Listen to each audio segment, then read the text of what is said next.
Sean and Joe, another episode ready to go. They're gonna talk about the good and the trash and anything in between. Cherishing make-believe, get ready for Halloween. It's the horror show. I know you missed those guys. Tune in and find out what's on their list tonight. They butcher and dissect, take apart and mutilate. Listen to your two favorite brainiacs communicate. It's the horror show. Hello, everybody, and welcome to The Horror Show, the show that dissects, mutilates, dismembers, and butchers all of your favorite and not-so-favorite horror movies and other horror-related events. I'm Sean. I'm Joe. Hello, Joe. What's going on? Nothing, man. We're at the end of this, brother. We're at the end of the Scream franchise. We're doing the most recent one. It's been 11 years since Scream 4, and we're getting Scream 5, which is actually titled Scream. Yes. But made in 2022. So, no Kevin, no Wes, although Kevin was a producer. But we'll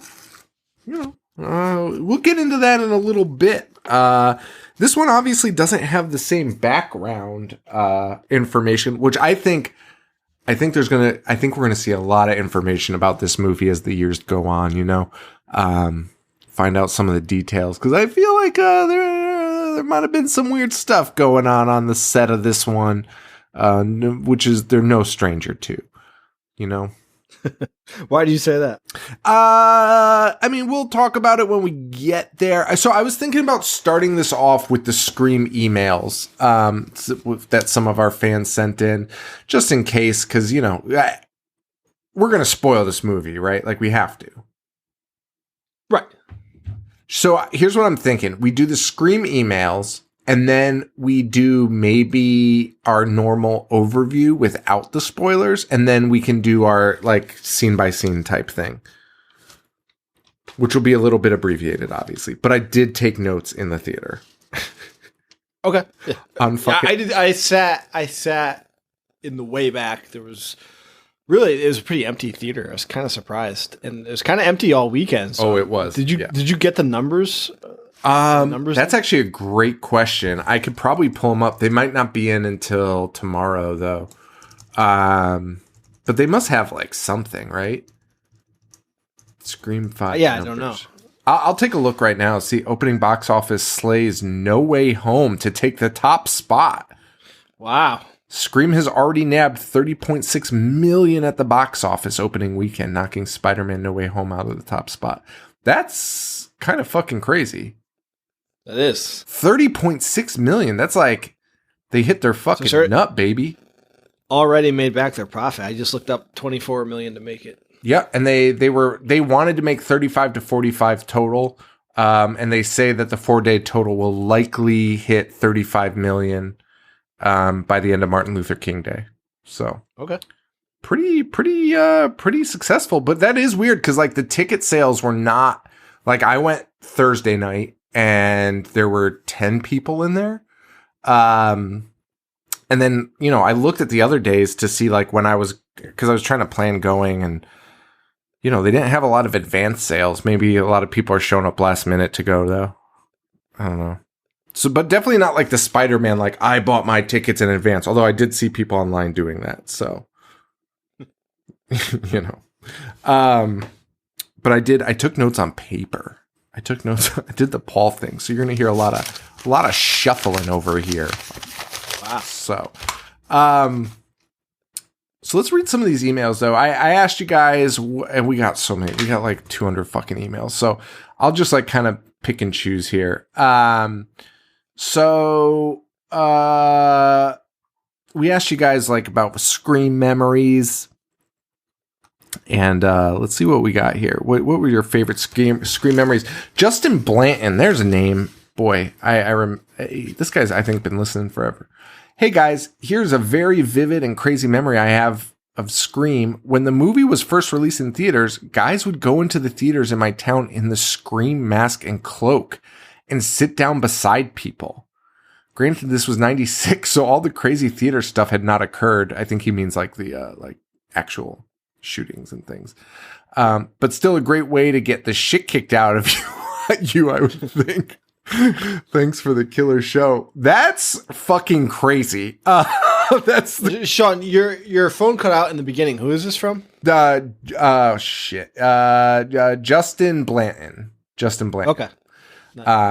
So yeah, that's pretty fucking insane. Don Pierce, I had the movie ruined for me because I read a review in Rolling Stone before watching the movie.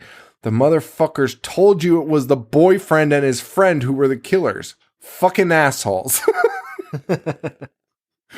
Honestly, that's kind of weird to do in a movie review. Like usually they don't reveal. Have you ever read a review that like a published review, not like some fucking asshole on the internet, but like Rolling Stone, I feel like if you're posting a review, like Ebert would never be like 2 thumbs up. By the way, he was dead the whole time. Right? By the way, here's the end. That's insane. Josh Blevins, I'll shout him out because he emails us a lot and I don't always get back to him, but this isn't even about Scream. He said, I don't remember much about Scream, but I remember the movie Screamers. Okay. Honestly, though, like the most horror show email of all time. Like, if the horror show were an email, that would probably be it. If a conversation with Paul were an email, that's it. Nightmare on 666 Street talks about his first time watching Scream. Watched the first Scream and second in preparation for the third one in theaters when I was 8. Boy, that's crazy. Loved it so much and became obsessed with Scream. I begged my mom for the mask for Halloween. I got it and used to take it to school.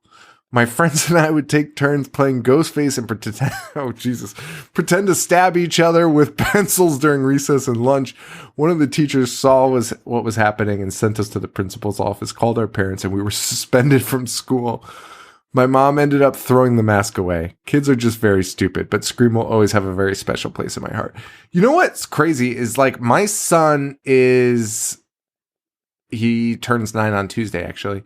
So right in this age range, just obsessed with the idea of Scream. He hasn't seen it, but like loves the idea of Ghostface. And we actually had to have a conversation with him also being like, hey bud, like, you know, like you can't talk to kids at school about that stuff. Like, and like he hasn't seen it, but it's on posters and shit. What can you do? You know what I mean? Like, just like us with Chucky, right? Like we talked about that. Right. Like in 3rd grade, like we were all talking about Chucky on the playground. None of us had fucking seen it. Right. But we all. Yeah, my nephew's James' age. He brought up Scream to me. He was like, "What do you know about Scream?" I'm like, "What do you know about Scream? What the fuck are you talking about?" Exactly. It's such a weird thing. But they are drawn to that. And it's probably just that mask, right? It's such an approachable mask. It's because it's not scary, right? It's not face value. It's not a terrifying mask. Right. It's very basic. I guess that's why it's so effective. Yeah. Simpler is best. Yeah. What do we have here? Let me go back here. I want to get to some of our our buddy. Where is she? Is it Tiani? Yeah, yes. Tiani. Yep, right. Okay. I got it right on the first try. I didn't know who was. Yeah. Tiani. Okay. Yeah, because you know I pronounce it wrong every time. Okay. Right. Tiani, our best buddy. The fact that she lives in New York City and we haven't like seen her is kind of crazy, right? Like I feel like we'd all get along pretty well. Favorite Scream memory? Not really a memory. Oh, I remember reading this.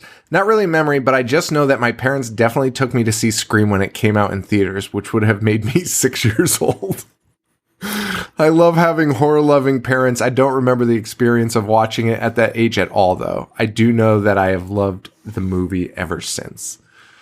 You know, I like getting these conversations sometimes with other, like my ex-wife and other parents, and it's like, I don't show James that stuff at this age, but like, there's people that have, and they're like totally fine. Like, it doesn't like fucking, you know what I mean? Like, it doesn't turn them into like fucking lunatics.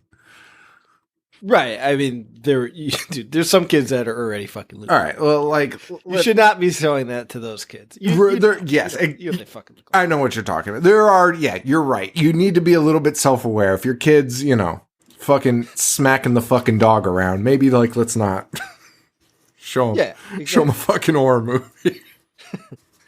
Dalton Miller, love the Scream movies, love the podcast, but my favorite movie is the phone scene with Billy and Stu in part 1. It just stuck in my head.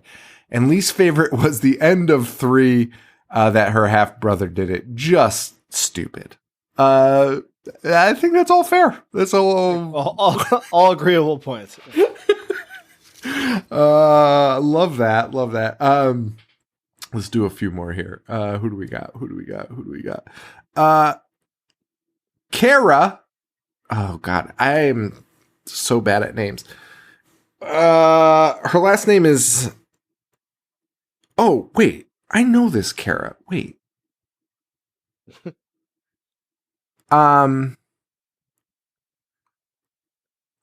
Anyway, Kara. Her last name. I don't know how to say it. NG. It's just NG.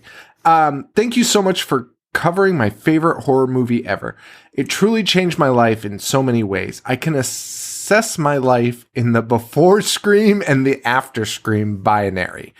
Before seeing Scream when I was 11, I was terrified of scary movies. They gave me nightmares. Pet Sematary most of all. Well, dude, Pet Sematary is a movie that, like, you could almost be like if you're, like, not, like, thinking about it, you'd be like, it's not that bad of a movie to, like, for like a starter horror movie. That Zelda I think, scene, yeah, because it's so low budget, but yes, that Zelda scene is traumatic. I mean, that one stuck out in my head the most. Also, you watch a kid die, a fucking toddler gets run over by a Mack truck. So maybe you should not be showing, like, why were so many kids watching this? And also, like, on top of a child dying, it's also like dead pets we're talking about here, which, like, yeah, things concepts that shouldn't be introduced to kids, that shouldn't be introduced to them by them.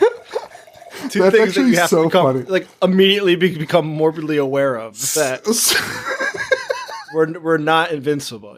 So watching that as even if that's not the topic of conversation when you're watching that, it for sure sits in your head, right? I can't tell you that after I saw it, I started thinking about that. No, but it just becomes ingrained as, like, part of your life because you're watching this and you're like, that's crazy to show an 8-year-old and a 9-year-old. Right. And, like, you'll think about it in your head, right? Like, you'll be like, you think about, like, it'll lodge in your brain, right? But then when something tragic happens, like in your town, like to somebody that age, you'll immediately think of that and be like, oh wait, like that just got so real to me. Like, you know what I mean? Like, yeah, that's how it was for me. And that movie was a staple for a lot of kids. Yeah. The age frame that she's referencing there. For sure. It's crazy that it was.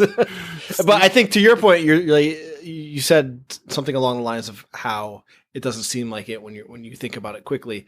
It's so, like, second tier and low budget. Yeah. Why would you think that? Yeah, for sure. For sure. It's like, it's not something you'd really think about. But yeah, you fucking Zelda, a kid dying and pets dying. It's just like the worst trifecta on earth. And, like, fucking Herman Munster getting his Achilles heel slit. Oh my God, dude. And also, I think for our age too, our age group, that kid that played, what's the kid's name in that? Gage. The kid that played Gage was, like, had been around, right? Like, we knew him from sitcoms and other things. Like, dude, that kid was in everything as a kid, right? Yeah. So, like, we also had that element of, like, that kid getting run over by a fucking truck. Wait, wasn't he the boys have penises, girls have vagina guy? Yes. Kindergarten Cop. Yeah, and he was also in, I want to say he was in Full House. Okay. R.I.P. Bob Saget. I think he was, like, but, like, also, by the way, that kid was the shittiest kid of all time. Like, every time he was in a movie, he was, like, the fucking pit. Like, he was Michelle's, like, shithead friend that was like, fuck Dude, he has such a good snarl. That's all he does to look menacing. All right, back to this. I was Pet Cemetery most of all. Once I saw Scream at a drive-in randomly in the early '97, it changed my life, and then from then on, I was obsessed with horror and became a total horror head. I made all my friends watch it multiple times. I memorized every scene in line. I had crushes on all the actors. Nev being my all-time number one, though. Dressed up as Ghostface for Halloween and had my mom bring me to Scream 2 opening weekend. The theater was packed. One of my favorite memories of all time was the night Scream 3 opened, February 4th, 2000. I was a freshman in high school. So that's my age, right? Yeah. 2003? No, then it opened in she was a freshman in 2000. I thought you said 2003. Sorry. No. I was a freshman in high school. My friends and I went. The theater was so packed, we actually sat on the floor in the aisle. Well, that seems fucking insane. I would have asked for my money back, but that's okay. They're just selling non-seats? Like, what the fuck?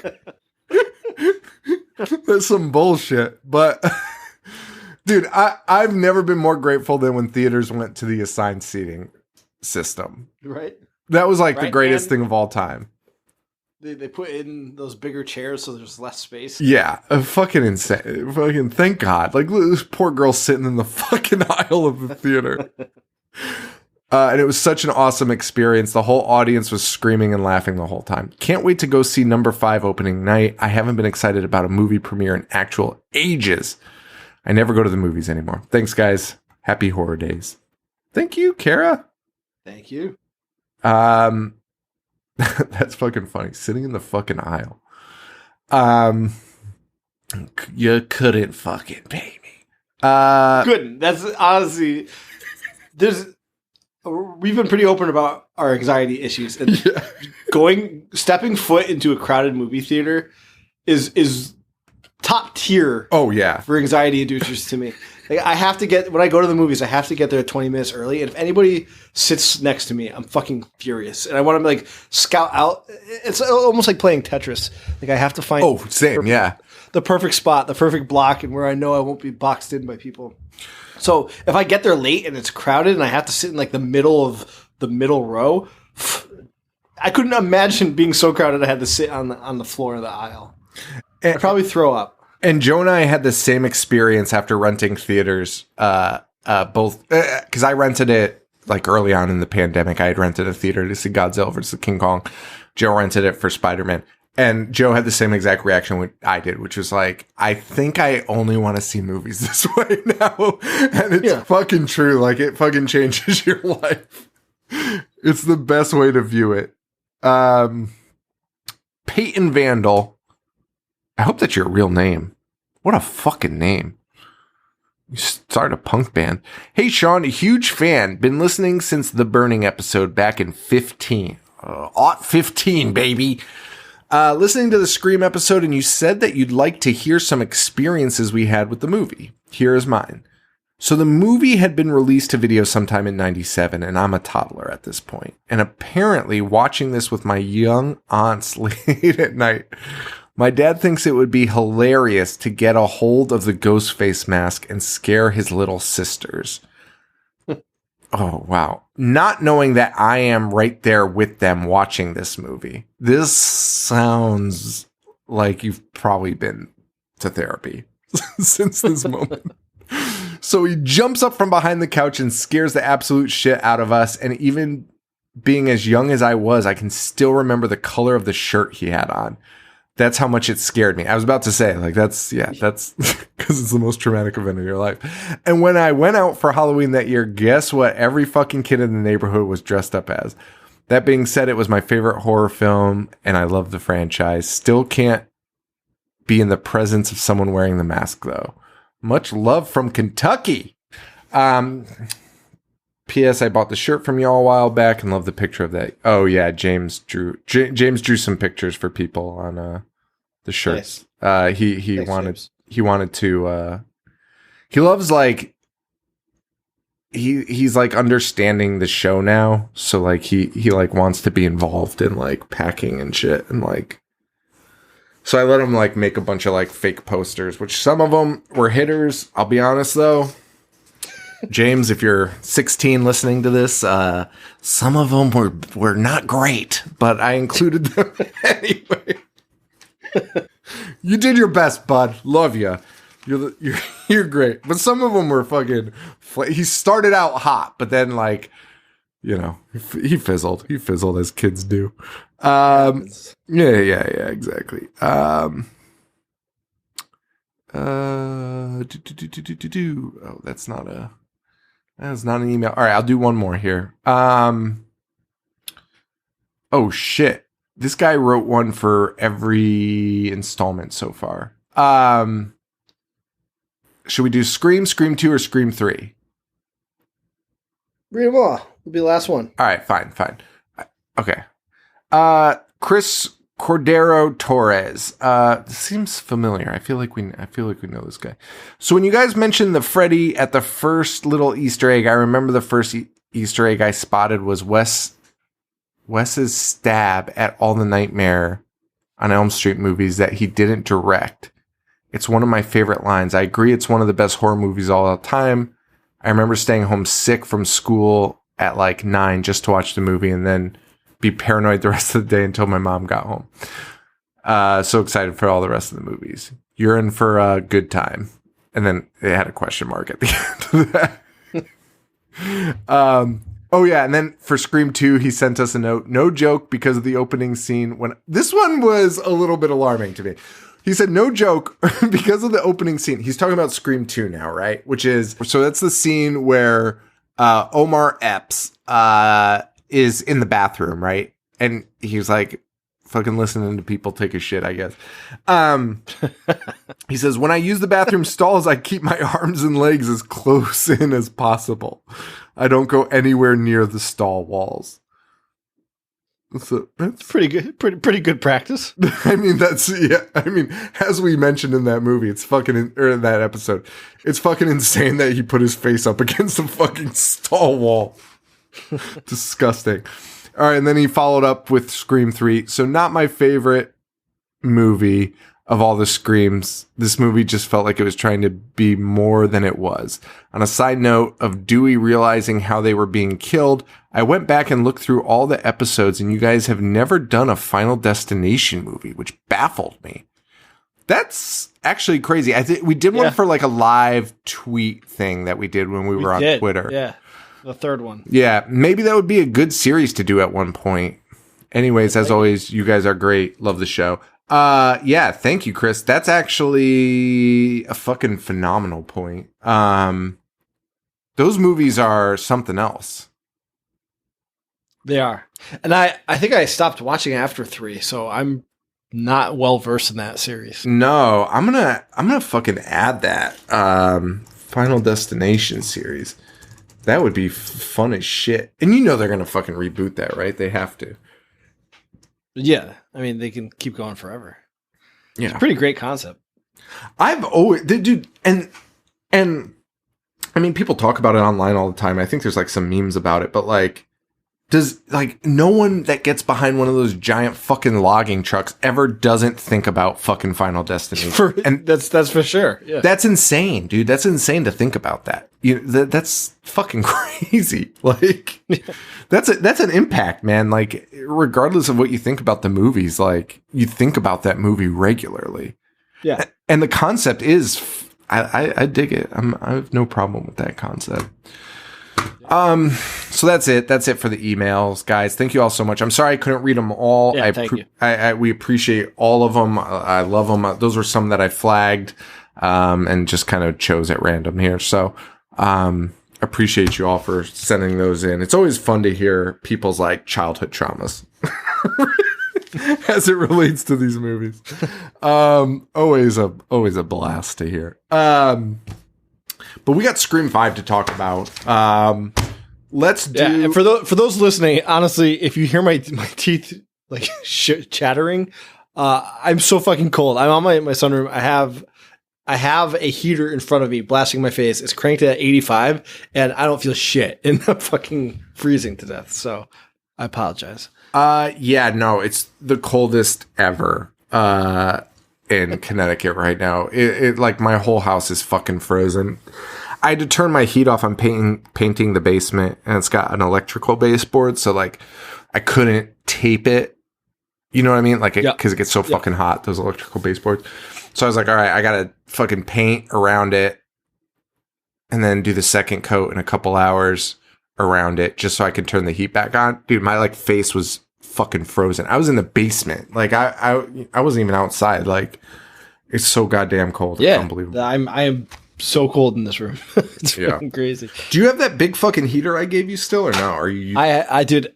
I have that on, and I have the one in front of me, and I'm still like I can't feel my fingers. I was trying to pull up my notes before. It's like painful. The heater that I gave you, and your dad accused you of having COVID.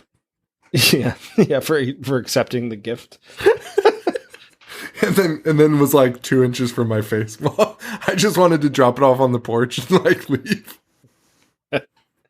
Yeah, classic dad. Talking to me about like utility poles and shit. Like that's actually what he was talking to me about. He was complaining about the utility poles in Cheshire. I was like, yeah, I gotta go.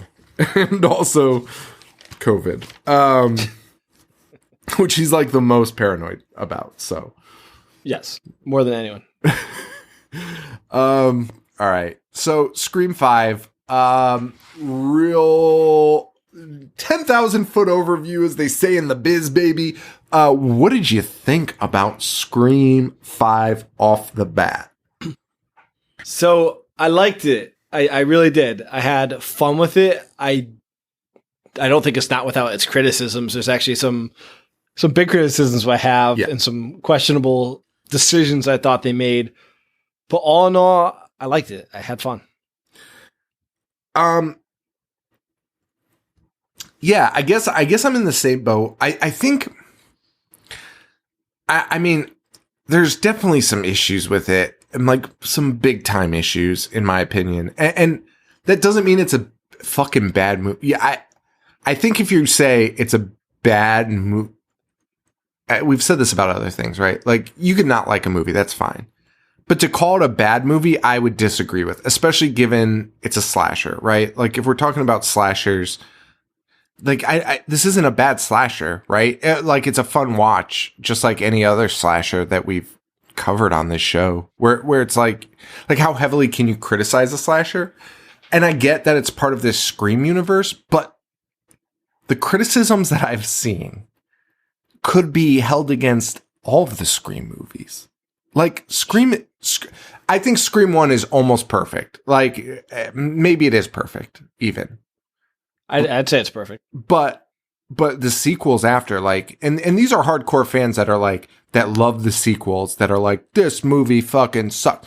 And it's like, why? And then what I hear is shit that happened in 2 and 3. And I'm just like, well, you know, that's a little fucking weird. Like, you know what I mean? And yeah, I have an issue with that because it seems disingenuous. And I feel like people have been building up something in their heads about these movies that, like, they've created their own stories, which is cool and fine, but like, you can't be mad at the movie for not doing your story. Like, you can't be like, well, I was expecting this guy to do this. And it's like, well, you know, you didn't write the fucking movie. So like, fucking, you have to tone down those expectations, which is kind of a theme in this fucking movie, right? Like, that fandom mentality. But I did really like it. Where would you rank it in the 5 Screams? Remember when we did the movie Muck? Yes. Okay, so Muck, how could I forget, is a bad movie. Yes. Muck is a bad. When you watch Muck and you say this is a bad movie, yes, you are correct. So and you said it. You can not like a movie. Like, I don't like American Beauty. I think American Beauty is miserable to sit through. But I'm not going to tell you it's a bad movie. It won an Academy Award. It's beautifully made and it's well acted. So you can separate the two things. But to say this is a bad movie or worst movie of all time, which is something I've seen people writing, saying it's the worst movie they've ever seen. You're fucking lying. You're full of shit. That's not the worst movie you've ever seen. And if it is, I'm incredibly jealous because it's far from being anyone, like, it's far from being mine, at least. I've seen way more miserable stuff. It's kind of like that weird Razzies mentality, because, like, the Razzies don't nominate, like, the actual worst movie of the year, or else, you know, they would just choose every film school student's, like, fucking pseudo fucking depressive suicidal fucking movie that they do. Like, it's just like, I don't know. I don't think it deserves the hate, but I don't think it's great. I don't think it's great. And I also don't think it was special. And I think that's where that disappointment comes in. I think people wanted something special, and I don't feel that this was very special. So I'll wait a few minutes before I give my thought on that, because I have similar thoughts. But you asked me where I rank it. Yeah. Maybe this is too high right now, but I honestly think I put it right in the middle. I'd put it behind 4. Yep. But I think I'd put it before 2 and 3, because 2 is so fucking long, and 3 is very 3 is goofy. 3. And the kills in this I thought were great. I had fun with that aspect of it. I think I'd put it right in the middle. That's exactly where I have it. And that's coming from somebody, I think I liked it maybe a little bit less than Joe.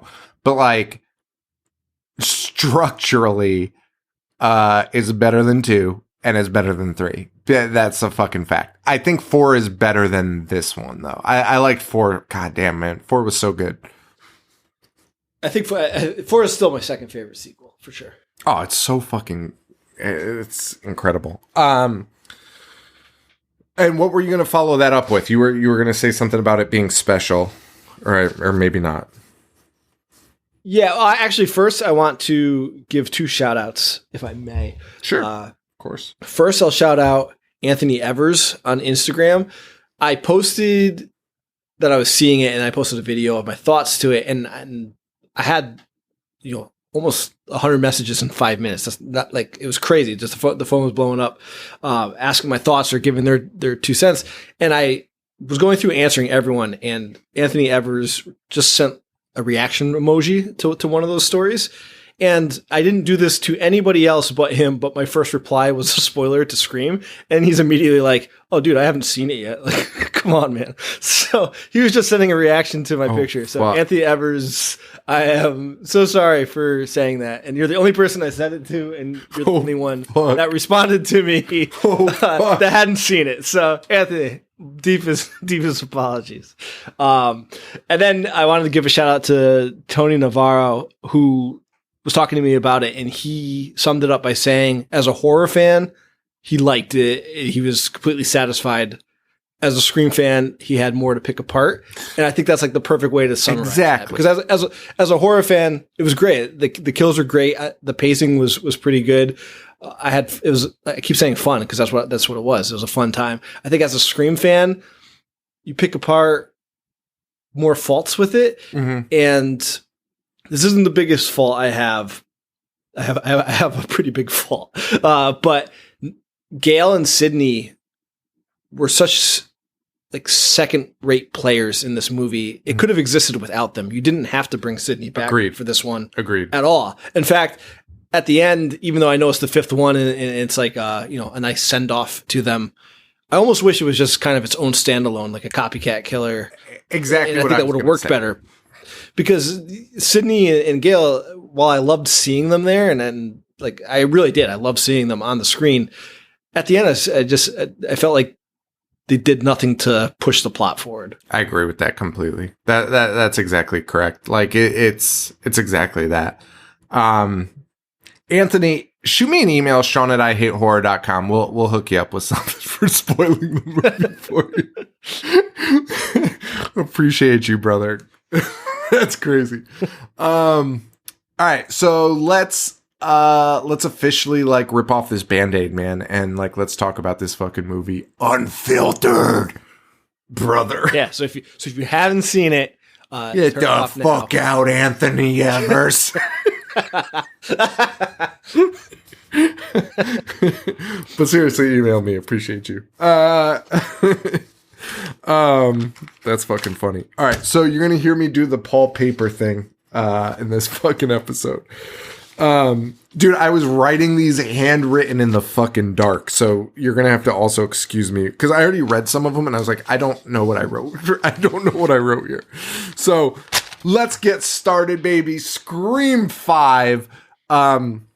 We immediately jump in with a guy named Wes, which, give our boy a shout out. Our fucking pornoholic fucking weirdo guy a shout out. R.I.P. King Fluffer Wes. King Fluffer. Old deep throat himself, Wes.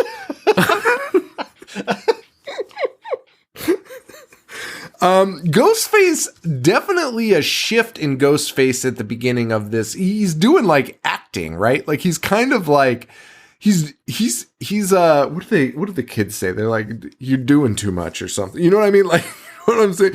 Ghostface is like doing a lot in the beginning of this. He's pretending to he calls this girl and he's like pretending to know the mom from like AA, like group. Yeah, it's weird. He's not in full. Like, now that I think about that, because it's just a machine that makes Ghostface voice like that, right? So how is he doing a half Ghostface? Because it's a grown man voice with a hint of Ghostface, right? And he doesn't go full Ghostface until the end. No, yeah, he's like, hey, is your mom there? Like, what? Okay. And we immediately pop off with like a Babadook reference and an elevated horror reference. And guess what? I'm here for it. Yeah, they were bringing back the, like, what's your favorite scary movie aspect of it. Loved it. This elevated horror thing, though, I want to get into a little bit more later because it came up so often that I thought it was going to be a plot point, and it was not. What do you mean? Just like, what did you think? What did you think they're going to do with it? So I thought that, I didn't think they were going to do anything with it, but like they constantly they kept bringing up elevated horror, right? And not really ever criticizing it, but like people would just be like, I prefer, what was that fucking one? The STD one. It Follows. Like, it was like, It Follows is my favorite movie. And like all these other things. What I thought actually would have been cool, and I know this is like fucking whatever, armchair quarterback shit. What I thought would have been cool, because here's what they talked about. They talked about Scream always has a theme, right? And the theme is usually like this Scream movie is the X number in the franchise. And, the third or fourth or fifth movie always does this, and that element is here, right? The requel is what they call it, I think. Requel. So like the requel is the theme in this, but elevated horror is like it kept coming up. And then there was another theme. I'll probably find it in my notes. I can't think of it off the top of my head right now.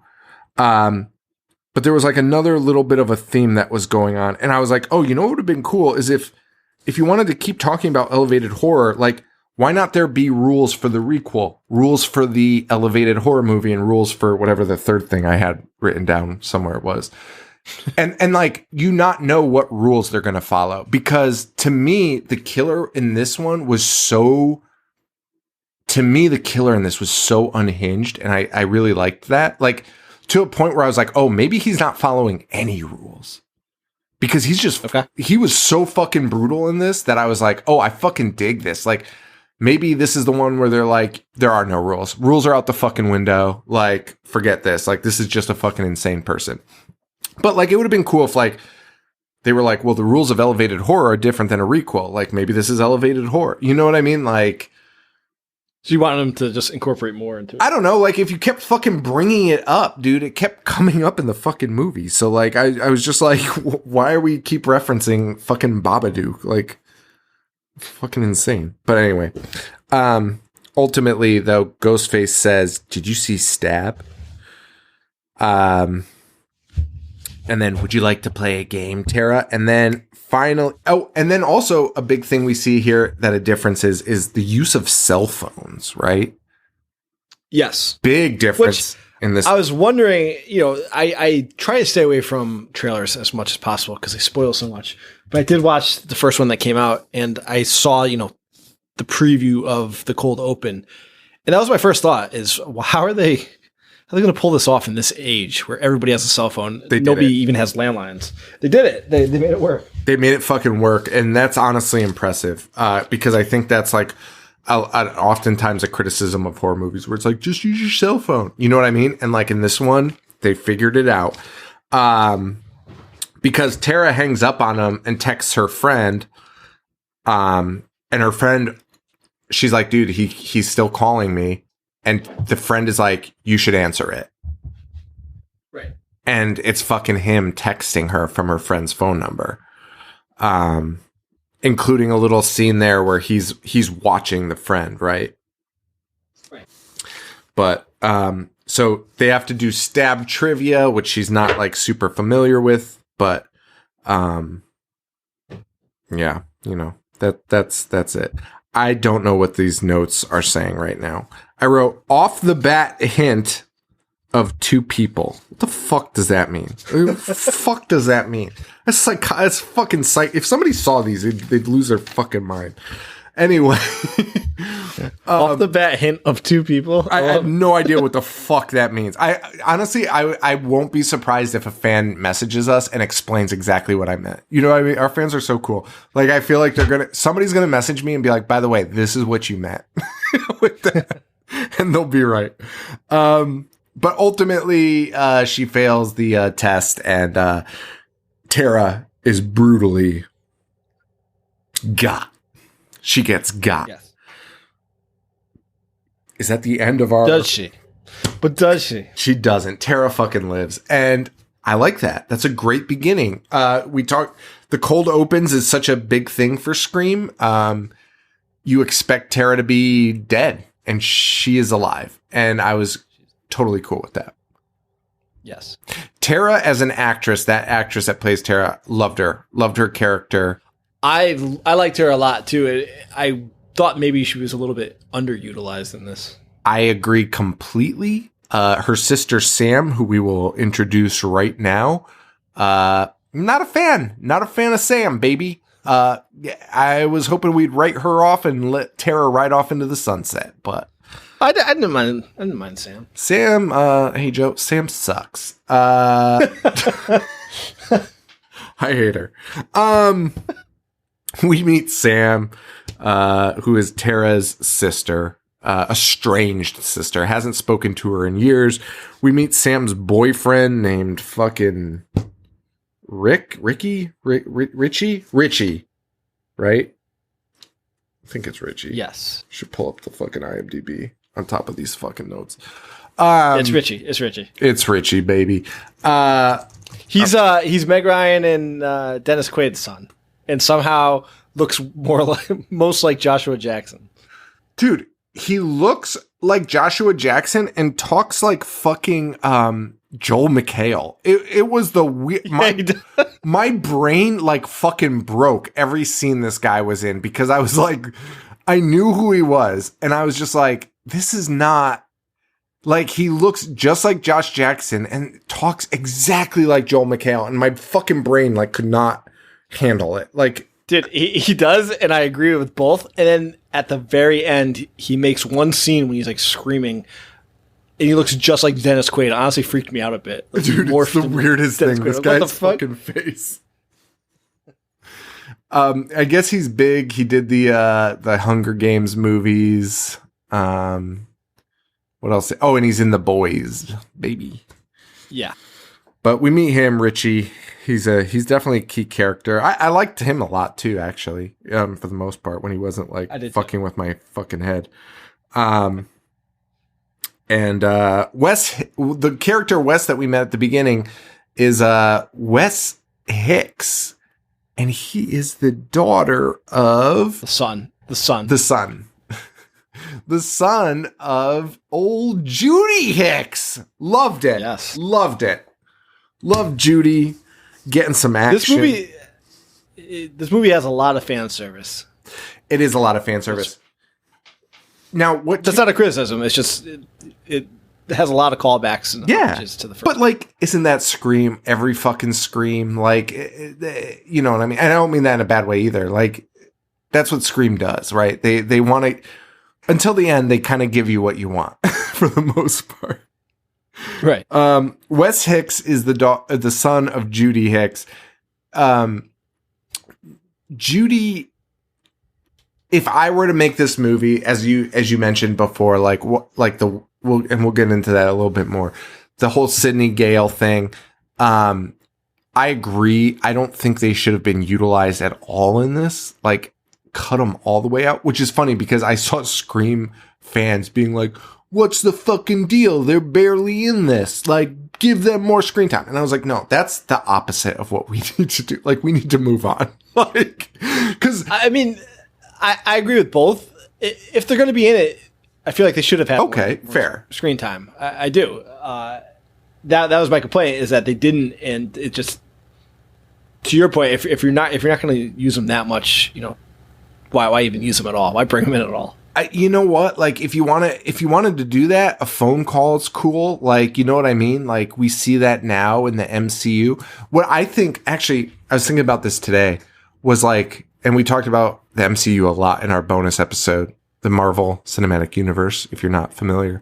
Marvel is doing this thing where they're incorporating TV shows, short, one-off TV shows, right? Between 1 to 10 episodes, to fill in some gaps for these movies. I think Scream should have fucking done that. I think Scream should have done like a 10 episode arc with Gale, Sidney, and the original cast, right? To lead into a movie that now breaks free of that original story. Yeah. I just think it's such a universe. Like, it is its own universe now. Like, you could do probably a whole series on fucking Sidney and Gale. Like, you know what I mean? Like, we're attached to them. I get that. There are safety blankets in this movie, but I think Judy could have just been our only safety blanket in this movie. I think she's great. I loved her in 4. And I think her being in this would have been just her. Right? Would have been the perfect transition for, like, hey, we're moving on from Scream, but here's Judy to, like, pass the torch. You know what I mean? Does that make sense? Yeah, for sure. I don't know that I agree fully, because I did like I said, I liked having them in it, but I think they should have either gone extreme one way or extreme the other way. Have them really featured or don't have them at all. And to have them, like, well, I guess we'll get into it, but the way they're featured is also a problem for me, but whatever. We also meet Vince, who is our first insane. Well, we meet the whole crew, right? Like, Jesus, and it is a crew, baby, crew of hot teens, hot teens. Jesus Christ, what? You got Sam Carpenter. That's the sister. Okay, she's not, that's not who I'm talking about. Tara Carpenter, who's Jenny Ortega. You got Wes Hicks, played by Dylan Minetti. You got Richie, who we talked about. You got Mindy Meeks Martin. This girl stole the goddamn show. You got Liv Mackenzie, who Liv was fine. Liv was fine. She's the boyfriend to the Jocks, who is also Chad Meeks Martin. And then you got Amber Freeman in this. And that's, I guess those are the teens we got. And you got this guy, Vince, played by Kyle Gallner. And he's supposed to be, I believe he's Stu's nephew. That's correct. Okay. He's the first red herring. And boy, have you ever seen a guy look fucking aged fucking 45? It's like, and they're like, hey, remember when you fucked him this summer? And I was like, wait, excuse me? His brother's got a mustache. He is mustachioed. He is tattooed. This man should not be around high school children, but he shouldn't. Also, why are high school kids hanging out in the bar? Hey, brother, that's a great question. I'm with you on that, but you know what? I think that's just the way life is these days. Jennifer's body that can't be factual. Well, you know, Chad Meeks Martin's got fucking rune tattoos all over his fucking arms. Do kids have tattoos nowadays? I don't know. That's fucking crazy. That's fucking crazy if they do. I think they do. Teens are scary. Teens scare me. I don't want to cross a teen.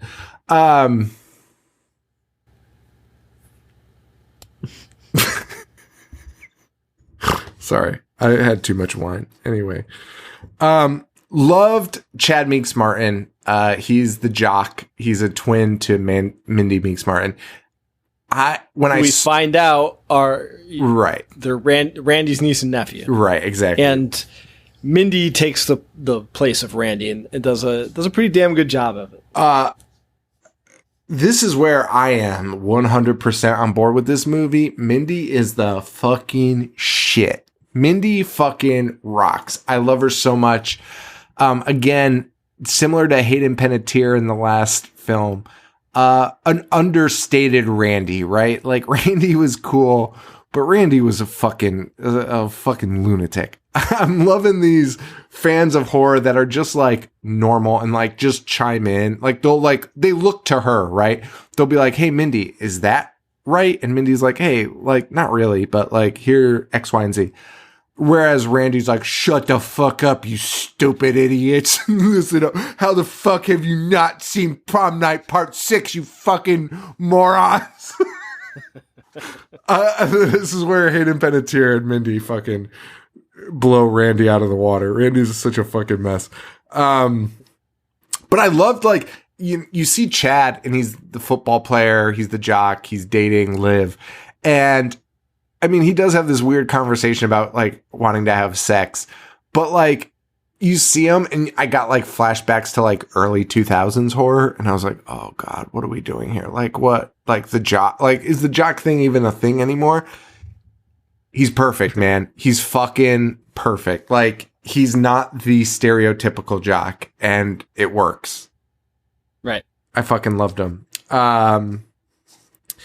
Amber meets Sam for the first time. There's issues there, so you got some red herrings. The other thing about this, other than again, that is better than 2 and 3, are real red herrings that you have to piece together. Whereas 2 and 3 were just like you didn't give a fuck about anyone. You know what I mean? Like they were able to make you care about almost all these characters in this.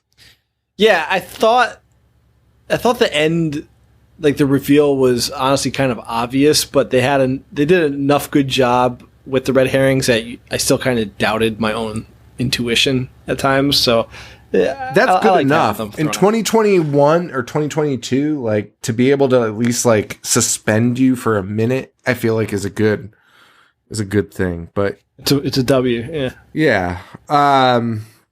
So Amber is the girlfriend. I believe she's her girlfriend, right? Like to Tara. She's like Amber's her like best friend, right? I thought they were dating. Oh, I didn't. I thought they were just close friends. I'm gonna look it up real quick. Amber and Tara. Tara is dating a girl.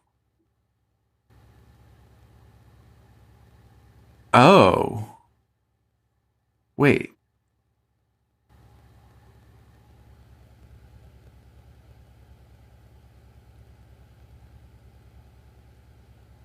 Oh, okay. So it's kind of like up in the air, right? So are Amber and Tara dating? The early character bio states that they are, but another account refers to them as friends. And I think the reason it wasn't confirmed is because it's a secret. I don't know. I can't figure it out, but I think somebody said Tara is dating somebody else. I don't know. But like they're very tight, right? Like they know each other like really well, right? Whether they're dating or just friends, they are in each other's lives daily. And by the way, Amber's a fucking nightmare. I hate Amber's face so much. She was in Once Upon a Time in Hollywood. She was one of Manson's cult followers. She has the perfect face for that. My problem with her is, so in this franchise, you have to be able to like, all the characters have to be able to be like, well, is it her or is it him? But then you're like, no, it's not. But Amber's face pisses you off so much, you never check her off your list. She's always on your fucking list because of her fucking face. I agree. That's like, I'm being serious. Like, there's something redeemable about all the characters in like the original Scream where you're like, oh, that's him. It's him. But then like something will happen and you're like, okay, it's not them. But like Amber, that never happens because you're like, I hate her so fucking much. She's always going to be on the list of suspects. But yeah. And then Vince, they all go to a bar. Vince pulls out a knife. Vince is Stu's nephew. Yes, we don't find out at this point, but he is. At the bar, Vince goes outside to take a piss because I guess the bar bathroom isn't an option. Which, well, he got kicked out. He got kicked out. He got kicked out. Yeah. Well, I was about to correct myself anyway because, as if I haven't actually pissed in the corner of a bar with a bathroom 3 feet away. So I get it, Vince, brother. But outside, a car headlights light up while he's pissing against the building. Isn't it his car? I think he makes a reference to that. It is. I would stop pissing if I didn't come with anybody and my car turns on and the lights are shining in my face. I'm cutting off my stream. What the fuck's going on? You cut that stream off whether it's your car or not. If a car's headlights flash right on you as you're taking a fucking I don't need anyone seeing my dingling. And also, you're playing red right hand fucking so fucking loud. I'm fucking cutting off the stream and running. I like that they brought it back for that scene. I did. I hate it. After 3 movies of fucking hating it and being glad it was gone for, to hear it come back, it hit me in the right spot. And in a perfect moment, right? But I mean, again, like if I'm pissing outside drunk as fuck and somebody like turns on their lights on me and plays that, I'm fucking out of there. Yeah, I would stop. He goes on for another good 30 seconds. Yeah, and he's just like, hey, what's the fucking deal, guys? Also, look at that guy. That guy does not give a shit if he pisses his pants. Are you kidding me? Vince definitely has a fucking hog. Okay.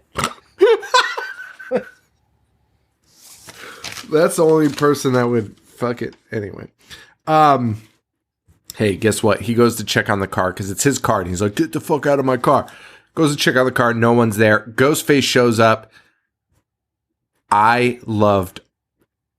We'll continue as we go on. I can't think of a kill that I didn't fucking love in this movie, man. Like, yes. I do have a favorite though. It's tied for me. And it's tied with this one because Ghostface just fucking pokes him in the neck. It's such a quick jab. So perfectly, and the blood just fucking shoot. Dude, it was fucking beautiful. It was fucking amazing. And Vince is fucking dead. Which is cool to like get rid of a red herring that quickly, right? Because like everyone was like, that's definitely one of them. So to get rid of Stu's nephew that quickly is really fucking cool. Now, one issue I actually had with this movie takes place right before Vince dies. Is that Tara was attacked. The sister comes back. Mm-hmm. She's also a red herring. And then the kids go to this bar, and we get the twins and the new Randy character talking. I felt that they kind of rushed the whole everybody's a suspect thing, kind of made it fit in, whereas the first one, everything's so natural. Like we know Randy's character's like that, and they like ease us into that conversation of how the killer might be copying a horror movie, and everybody, like, nobody's to be trusted. Immediately they're yelling about, well, you might be the killer, and then they're just like, well, how do I know you're not? And it didn't seem as natural as the other ones. It didn't, and it was weird because later on in the movie we do have that moment of when they finally all sit together and like do the Scream thing, right? With the rules, and you know what I mean? Like, we do that later. So to do that at the bar, or I don't know whether it was at the bar or before the bar, but to do that in advance of that is just like kind of like, yeah, like you said, it's like kind of double time. But again, like, there's a killer on the loose in your town, which, by the way, that will, like you said, there's some issues with the way people behave when this killer is loose in a town. Well, that's the Scream universe. That's Woodsboro in general. Right. Every single film we've seen, people have been brutally murdered, and everyone is immediately going back to class. Oh, actually, that school always closes, which is pretty crazy. But then they all just have parties, and everyone is having fun, yes. Where that should not be the case. Yeah, that's insane. Like, it's fucking crazy. And in this one, it's 5. You'd think that they would like come to their senses, but they do not. Right. I'd actually say in this one, they're like less aware of the threat than other ones. Okay. Other ones, it seems like they're like very much like, this is Woodsboro. Like, well, yeah, I think because Tara survived, right? The other ones, it's set off by the cold open, and those girls were murdered. yeah, I guess that's true. Oh, fuck. That's a good point, brother. I fucking like it. Well, and thanks for filling in the gaps there. I forgot to mention. So, like, yeah, Sam has come back to town, reunited with Tara, her sister, who has just been almost murdered, to figure out what's going on. And Sam is holding on to a secret. And that secret is, we find out here in the hospital. Tara's in the hospital. She's visiting Tara.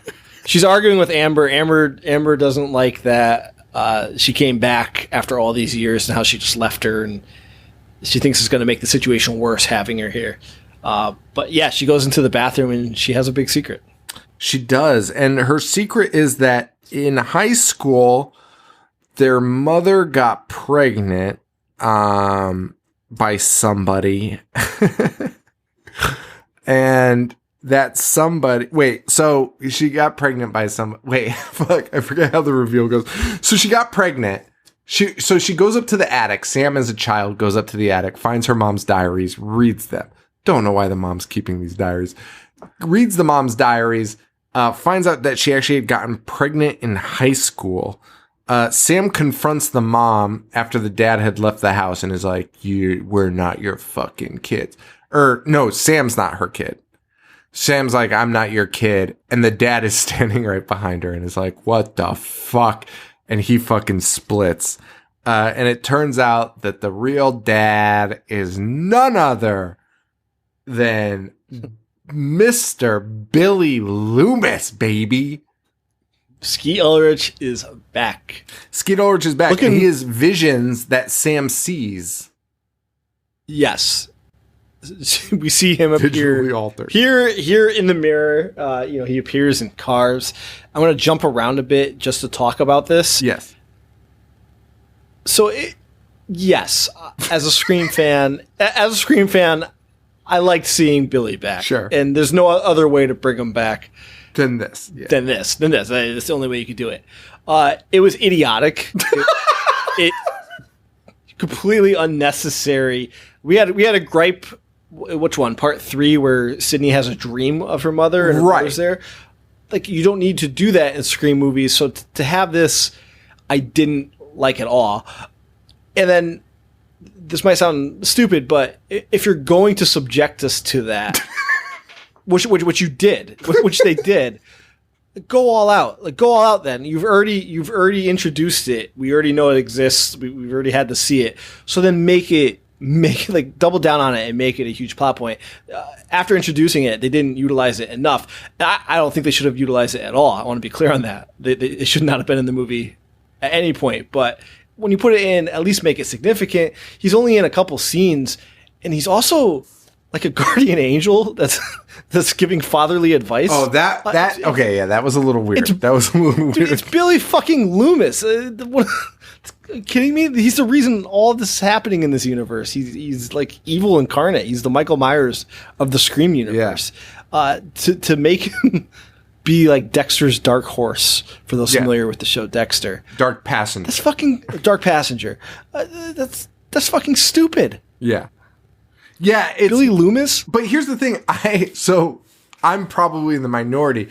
I actually didn't mind that, but I didn't mind it because Wes had already set this fucking precedent with fucking Maureen showing up in fucking body bags, being like, Sydney, give me a hug. Like, and shit. Like, I mean, I know that okay, before I get the fucking emails saying that was the killer in the body bag, I'm just saying Maureen showed up in a fucking dream to Sydney. Like, to me, like, I get it. Like, I'm fine. I understand your point and I'm with it. I get it.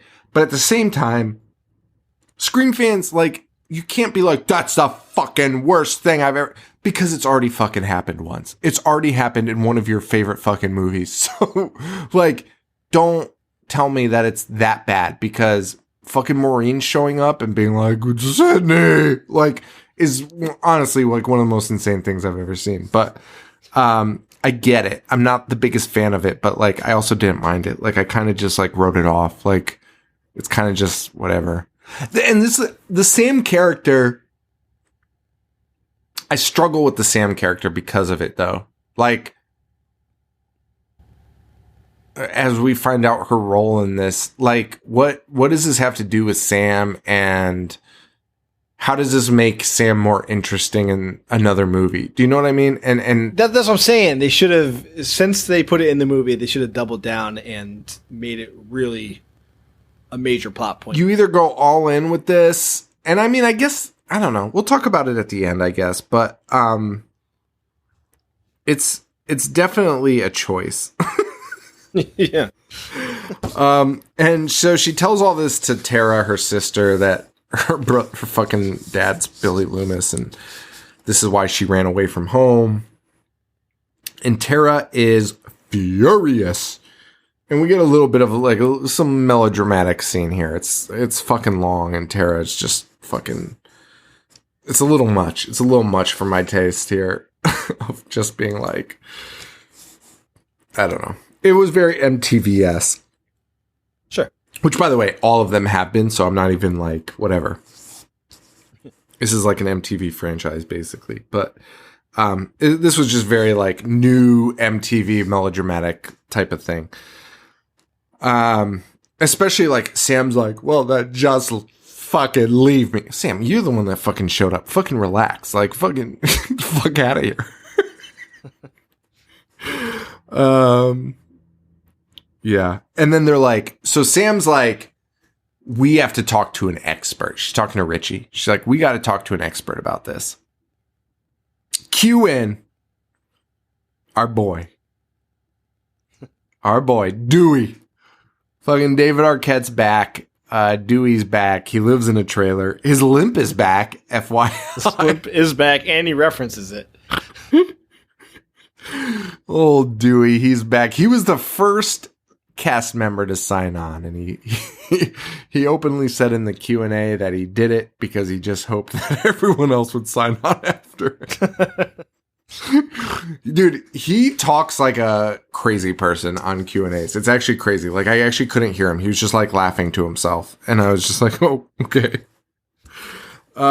We also learned Gail in this moment, because Dewey's watching TV. Gail's basically on a Good Morning America type show. Yep. That she's the host of. So she's done pretty well for herself. And the kids go to his door, knock on the door. Dewey's like, I don't want to talk to you. And they're like, what if I told you I'm Billy Loomis's daughter? And he's like, well, I especially don't want to talk to you. Which I thought was fucking awesome. Arquette kills it in this movie. He really does. Oh, yeah. He says, that's a terrible reason for me to talk to you. And I thought that was like the best fucking response.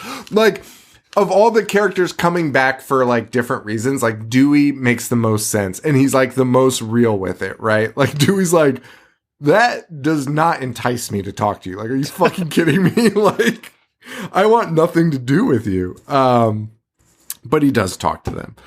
And that's when they go over some of the rules here. Well, they go to the Meeks house. Okay, that's what I thought, but I did not write that down. And they bring back the actual actress that played Randy's sister. Dude, that was like my biggest question, was whether they would bring back that woman to play the sister. I thought that was honestly like the best thing of all time, was bringing her back for that. They have a shrine to Randy in their living room, which is awesome.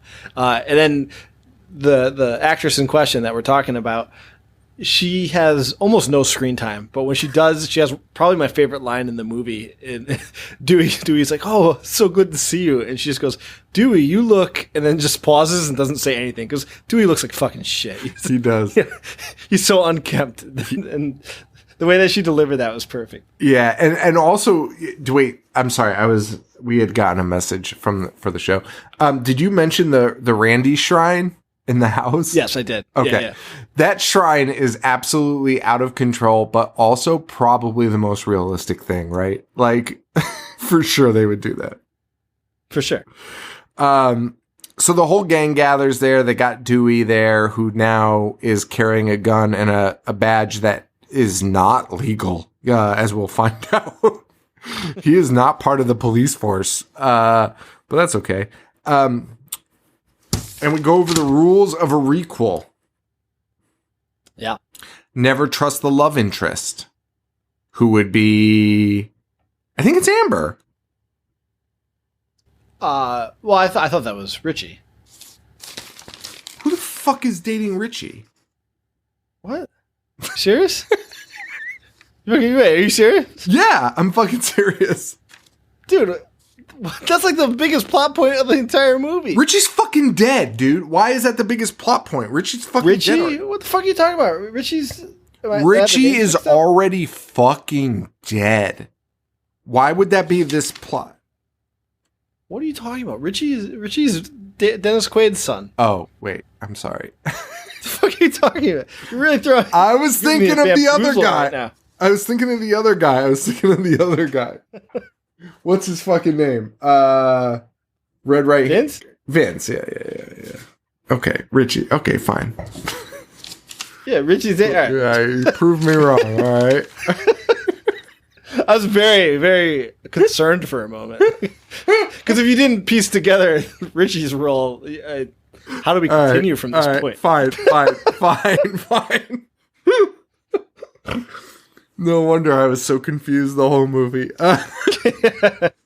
Who's this guy? Every time he shows up, just genuine shock. I thought he died hours ago. All right, so, all right, never trust the love interest, which is Richie, as I said. Number two, motive always connected to the past, which is Dewey, right? Did I get that one right? Connected to the past? Yeah. Yeah, well... Oh, it's like Dewey Hicks. Yeah, and Vince was killed, so he's Stu's, he's related. And because Wes there is like, well, I'm fucked, like, and everyone's like, no, you're good. And then number three is killer is always in the friend group. Right. And then they're like, so it's one of us? And Dewey's like, that's for you to figure out. It's like, hey, Dewey, no, the police should fucking figure that out. Yeah. Dude, what a statement to a bunch of high schoolers. Dude, think about us in high school. We couldn't fucking crack a case if we fucking wanted to. Well, I guess that's for you guys to investigate on your own. Investigate a fucking mass murderer. No, but that's okay. Okay. And Dewey even mentions his limp. And what I liked the rules of the recall. I did. I know some people had criticisms of that online, but I thought it was fine. And I liked the meta of this one because they were also talking about the movie they were making, and they throughout the whole movie they were making fun of, you know, this particular Scream movie and its existence, and they were kind of like getting ahead of the curve on some criticism that they anticipated getting. Which they fucking did get, which is so fucking funny because, like, if I were going to criticize it for any of those reasons, I definitely wouldn't have after finishing the movie. Do you know what I mean? Like, they're like, this is definitely what people are going to say. They addressed it pretty clearly. It's pretty foolproof. Like, I would never mention those things. And it's funny because people are mentioning those things, being like, you fucking kidding me? Yeah, that was something else. And then that's kind of our rules. So, Dewey calls Sydney. We see Sydney with a baby living somewhere. Dewey texts... He calls Sydney and texts Gail, and both of them, he's just like, hey, it's happening again. Stay the fuck out of town. Like, why are you even calling them? Don't even tell them. They wouldn't know. and the funny thing about Sydney, did you notice who Sydney's husband was? No, I didn't. They reference his name. His name is Mark, who is the police officer in part 3. Patrick Dempsey's character? Correct. All right. That is correct. So that's fucking weird. I'm not super thrilled about it, but, you know, I guess it fucking pays off that weird scene of him in her house being like, I made popcorn. It does, but then he's not mentioned at all. Ever again. Actually, yeah. Oh, wait. No, in 4, is 4 the one where she's... Oh, no, it's 3 where she's wearing the necklace from Jerry O'Connell, but whatever. So he calls Sid. Sid, it's happening again.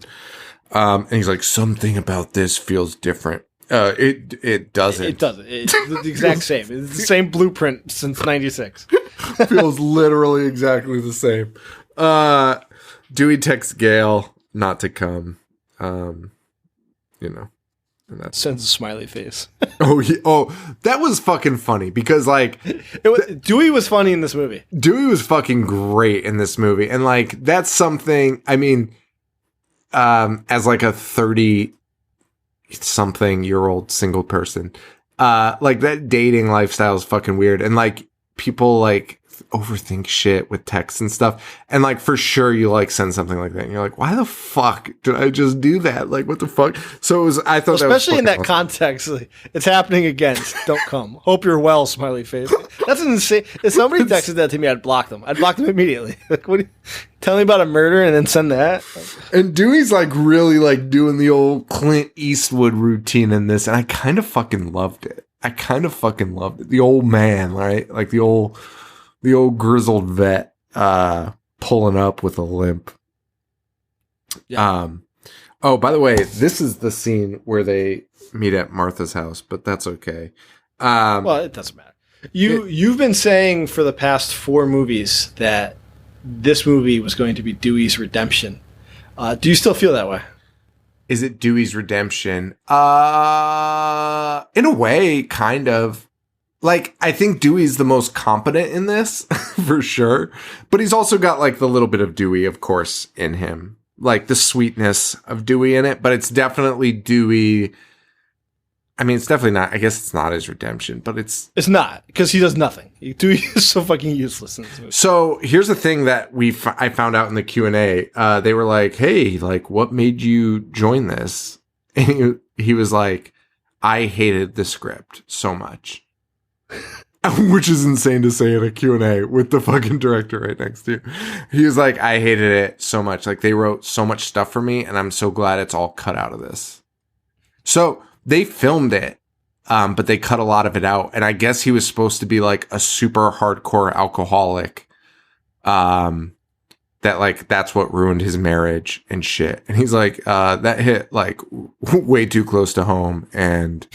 They clearly wrote that on purpose because I'm Dewey. Like, no one else is Dewey, right? Like, so when you write that for Dewey, you're writing it for me. Like, you know what I mean? And he was like, it's kind of fucked up. And he's like, he openly was like, I hated it. Like, I fucking hated everything about that. And he's like, but thankfully they cut almost all of it out. So I think Dewey had a story, and it doesn't sound like it was very good.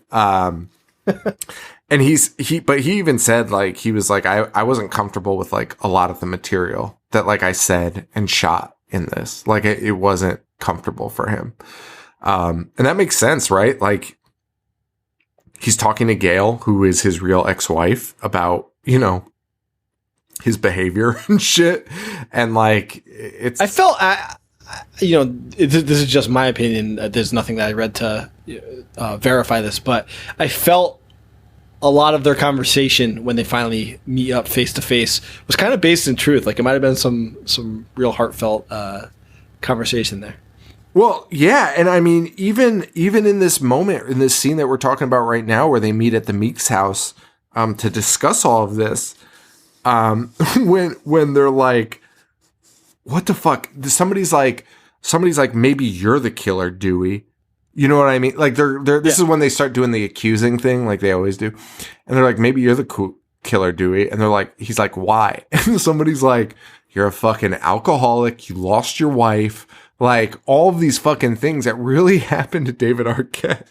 And supposedly in this Q&A, he said that it was ad-libbed, that he said, "That cuts deep."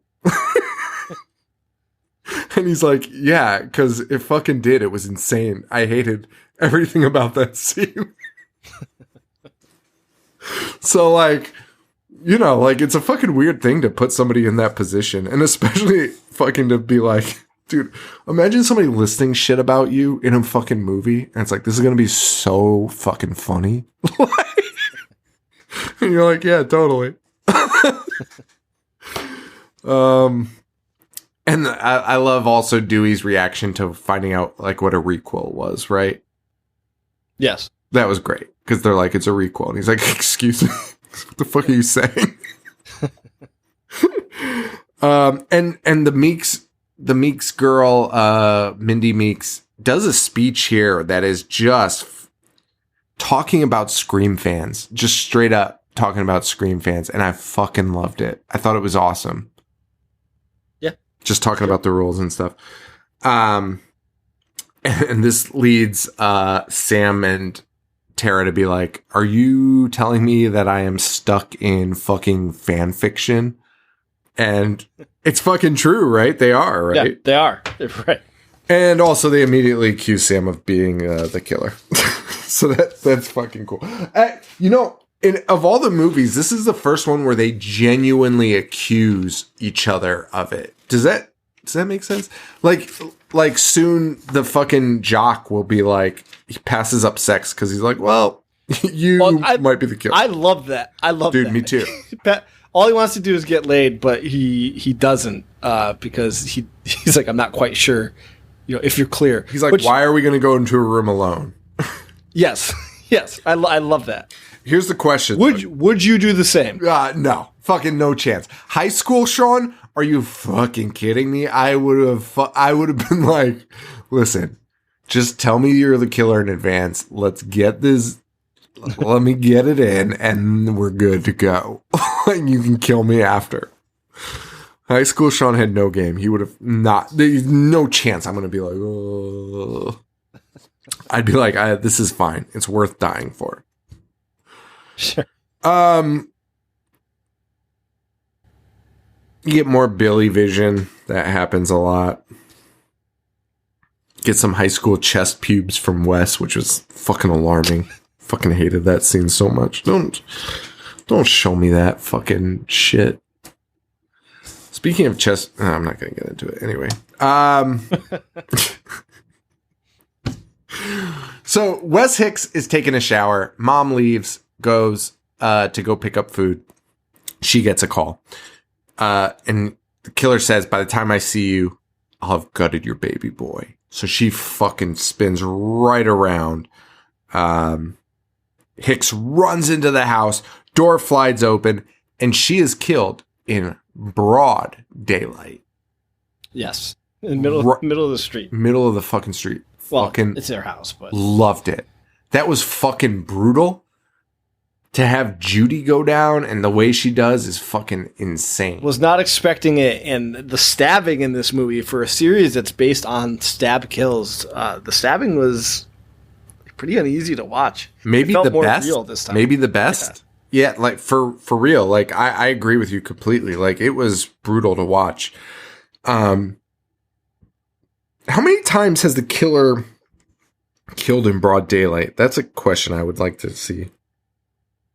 Yeah. Randy dies in daylight, but like in a van. In a van. But anyway, so Wes is in the house. We get this super tense scene that lasts maybe a little bit too long because it's almost annoying. All the false reveals because they're playing a score. So many fake outs in this scene. And the score's like dong, dong, dong, dong, dong. And then like he closes the fridge and there's no one behind it. There's even the way that they set up some of the like clothing in the background. And this isn't the only scene they did this, but it looked at like a quick glance, it looked like it could be Ghostface's silhouette, but it wasn't. It's just how they prop stuff up. It's actually not the only time they do it. It actually happens a couple times later. Yeah, it's not the only time. Is that what you said? Yeah. Oh, I'm an idiot. I thought you said this. I was like, that's a brazen statement. You were like, this is the only time. Yeah, no, it's not. And I think that's fucking cool. I think that's cool to do.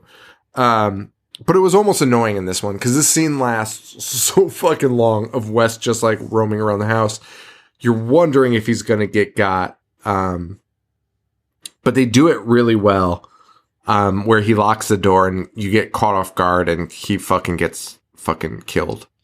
This is my favorite kill in the movie. This was the one I was going to say was tied with the other one because this is, I think, the first time you see the entry and exit wound of a knife going through somebody's throat, and it's tough to watch. Yeah, it is. It's gross. And to think of like a high schooler dying that way is just fucking brutal. You see it come out the other end. His mom. Dude, too fucking sad. Gail. And Judy was shocking to me. I thought she was... I honestly thought she was going to be like the new Dewey and Torch. Yeah, but no. And I dig that, though. I appreciate it, man. I appreciate... She... salute to fucking Hicks. Deputy Hicks. Yes. But this Gale shows up, of course, wrong time to show up for murder. And Dewey is... we go back to the old Dewey fucking Gale relationship of like, of course you brought the camera. Of course you brought the cameras, you stupid jerk. You guys have known each other for fucking 40 years. Which is insane. They've been married, and yeah, he's like, wouldn't be a story without Gail trying to get her big break. Which, Dewey, you broke the news to her, and then also in the same breath, Dewey's like, sorry, I was a piece of shit and left in the middle of the night. And Gail's the one that's like, I've been trying to get in touch with you. Like, that story devastated me. That story is so like fucking half-assed. It's unbelievable. Dude, that's the craziest story where it's like, she's like, because like you kind of think that Gail left him. Like that's kind of the vibe that they put out. Yeah. Because she's successful, right? And Dewey's a fucking idiot. And it turns out Dewey fucking went to New York for her big career and then like left in the middle of the night. Right. Even calls himself a coward. Which, to do that and then to be like, look who shows up. Dude. Always looking out for yourself. And also, I let you know that this was happening. It's fucking insane. Like it's not great. That fucking storyline is rough. And yeah, and then Gail's like, oh my God, if I knew that, it wouldn't have been a problem. And Dewey's like, oh my God. So it's a real weird fucking storyline there. But we do find out Dewey was asked to retire from the force. So he wasn't,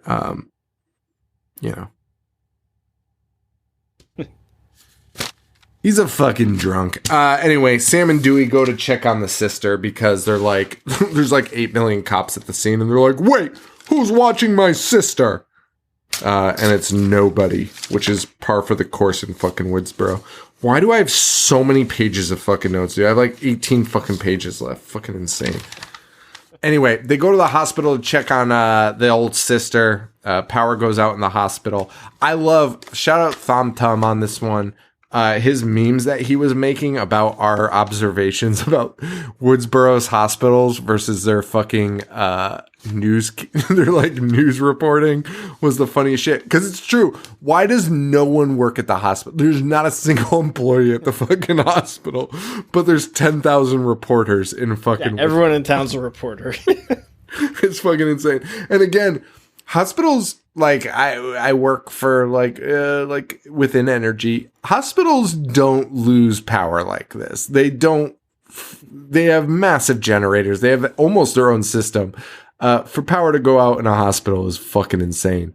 But it does. It does. And Tara's in a wheelchair. And she is painfully in a wheelchair. Which yeah. I only highlight that because later on she's gone to crutches in the span of like 30 minutes. You would think she was dying by the way she was rolling each wheel in the scene. Dude, she's grimacing and screaming, writhing in pain. I fucking loved it. She rolls out. She finds a dead cop. Richie shows up. Somebody gets killed. I don't know who. Wait, what? Richie shows up and gets killed. Does Richie get killed? No. No, of course not. What? I mean, he's attacked. Right? Oh, okay. He's attacked. Okay. And she's like, how did you know I was here? Or what are you doing? Like, obviously, he's a suspect, right? Right. Because he shows up, and she's like, how'd you know? And he has a good alibi because his sister said, get down to the hospital and check on him. Because she's on her way with Dewey. But then Ghostface shows up, and she's subduing Richie. Right. Okay. Yeah, and then Ghostface calls Sam, and Sam's on the way with Dewey, right? But we're only seeing it from Ghostface's point of view, which is fun to see for the first time. Like, you watch Ghostface turn on his mic to talk into the phone while Tara's sitting there, kind of prone, right? Like, she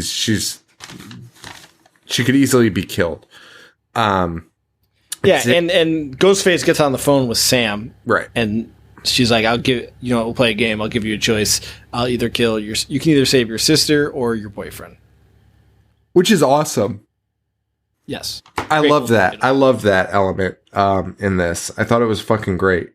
And then Sam's like, by the way, I was just stalling time. And the elevator opens and fucking Deadeye fucking Dewey. This fucking guy can't shoot a fucking gun to save his fucking life. Fucking Ghostface is like 3 feet away from him and he fucking misses. And Dewey's in the fight for his life. But he does end up shooting Ghostface, which is great. 3 shots into Ghostface's chest. Yep. Ghostface crashes through a fucking... Wait, they're in a hospital. What was that? I thought it was a trophy case. It was 100% a trophy case. Fucking in a fucking hospital. I was just like, wait, that's not a high school. Like, what the fuck was that?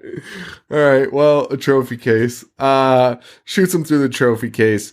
They get into the elevator. They've saved Tara, Sam. I feel like somebody else is there, but I don't know. Richie, right, of course. And, Dewey says, you have to shoot him in the head or else they come back. This scene is great and also terrible at the same time. The way it's played off is stupid, I think. Like, Dewey being like, hang on, you guys go ahead, I've got this. And like, dude, you could see Ghostface's head from like a mile away. I mean, granted, the guy can't fucking shoot to save his life, but he's sending them away because he's like, he could still be alive. So for Dewey to walk up within like 2 feet of the Ghostface to shoot him is fucking insane, right? Like, you just sent a group of people away because you're like, this is dangerous. Could be alive. And then to be like, all right, I'm going to get as close as fucking possible to shoot you. But hey, you know what? That's it. Ghostface wakes up, kills Dewey. In a pretty good scene. The double stabbing and like ripping. There's no way he's coming. The ripping and the tearing, which Dewey's pretty invincible in these movies. He even makes reference of how he was stabbed like 17 times. Yeah. This one left no doubt. You knew he wasn't coming back. The fucking Ghostface sticks like 2 knives in him and lifts him up in the air. Yeah, for real. Which, by the way, when the killers are revealed, this is impossible. It's rough thing to swallow. A rough pill to swallow when you realize who the killers are, but whatever. I almost choked up a bit with Dewey. Dewey being fuck out of here. Did you watch Ghostbusters yet? I did. Did you choke up at that? No, the fucking movie stunk. I cried or what the fuck are you talking about? That movie didn't. That movie was mediocre at best. Oh my god, the last you're 10 minutes, insane. You're an insane person. At best. No, talk about you're fucking faces. Insane person. Fart Wolfhard or whatever his name is looks like an idiot. Well, you hate that kid. Yeah, I do. But listen, the movie stunk. No, it didn't. It fucking didn't. And fucking, I cried my little eyes out. Anyway. You fucking crying about fucking Dewey. Fucking guy basically dies every movie and shows up at the end. Time, I survived. This time, it was real. It was crying about ghosts. The guy's been dead for 25 fucking years. The least sad thing. Paying tribute to him. Oh my word! Are you anyway? All right. That was a cool scene. I like that scene. I certainly didn't get choked up. You're sick. I've known he's been dead for a fucking decade. Why would they not put him back? Dude, his son made the fuck. Dewey, I just found out, died. His son fucking made That's great. It was a great homage. But Dewey, I just found out, died. Having him come back, I would choke up if they didn't have him come back. Because it's fucking rude. Why would they not have him come back? Goodness. You know what I did love? I love the Ghostface saying it was an honor when he killed Dewey. Yeah. That was cool. Gail has a mental breakdown about Gail looked great in part 4. This one, it looks like she skinned Gail's face and is wearing it as a mask. her face is so stretched. Yeah. She's doing some shit, man. You know, she's an aging actress. You got to feel for him.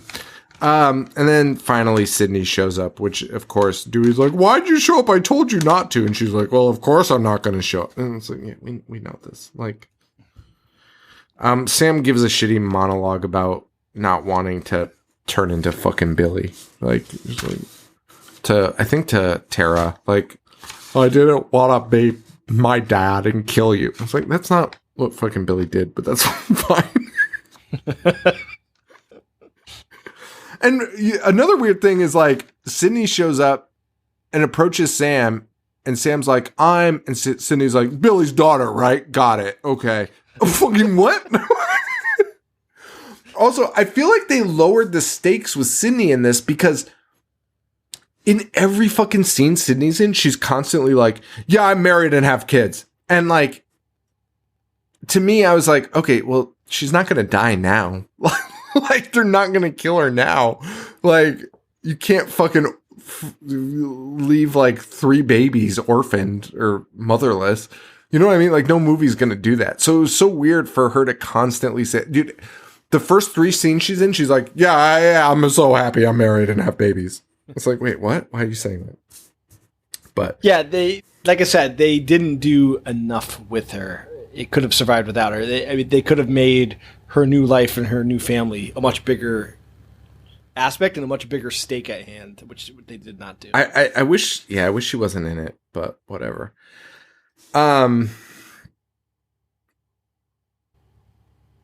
Gail yells at Sam too, because Sam's like, we're leaving town, which, by the way, is what we've talked about constantly in every one of these movies. We've been like, why wouldn't you just fucking leave? And fucking Gail's like, you dumb bitch. Like, why the fuck are you gonna leave? Gail is so aggressive with the way that she talks in this one. Dude, like, Sam is being actually terrorized. Sam and her sister are being terrorized. And Gail's like, you stupid fucking bitch. And you're like, wait, Gail, fucking take it. That's like, honestly, isn't that not the best thing you can do?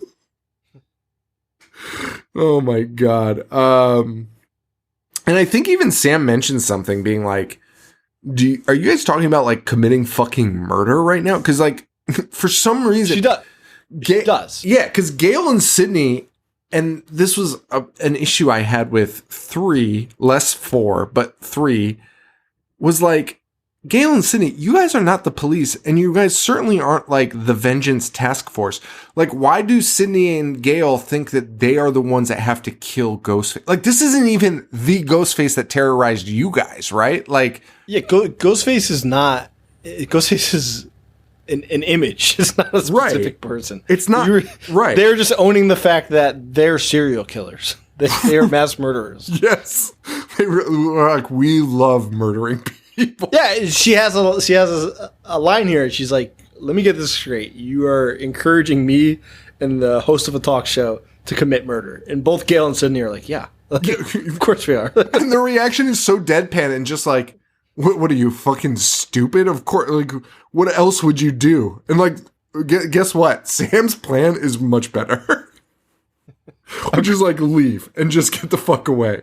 And like, Sydney's like, they'll fucking find you. And it's like, dude, Sydney, like, this is a little bit crazy. Like, we don't, again, like, the killer is not always the same. We don't know what this killer's doing. Like, it could be anyone. And to me, at this point, the killer was I don't think he was following any rules. And I think it was so brutal and like the way he was killing people that I was like, it just didn't resonate the same way as it did with Sydney, right? Like it wasn't like they're stalking them because this is Billy Loomis's kid. Like that didn't really strike me as like a thing.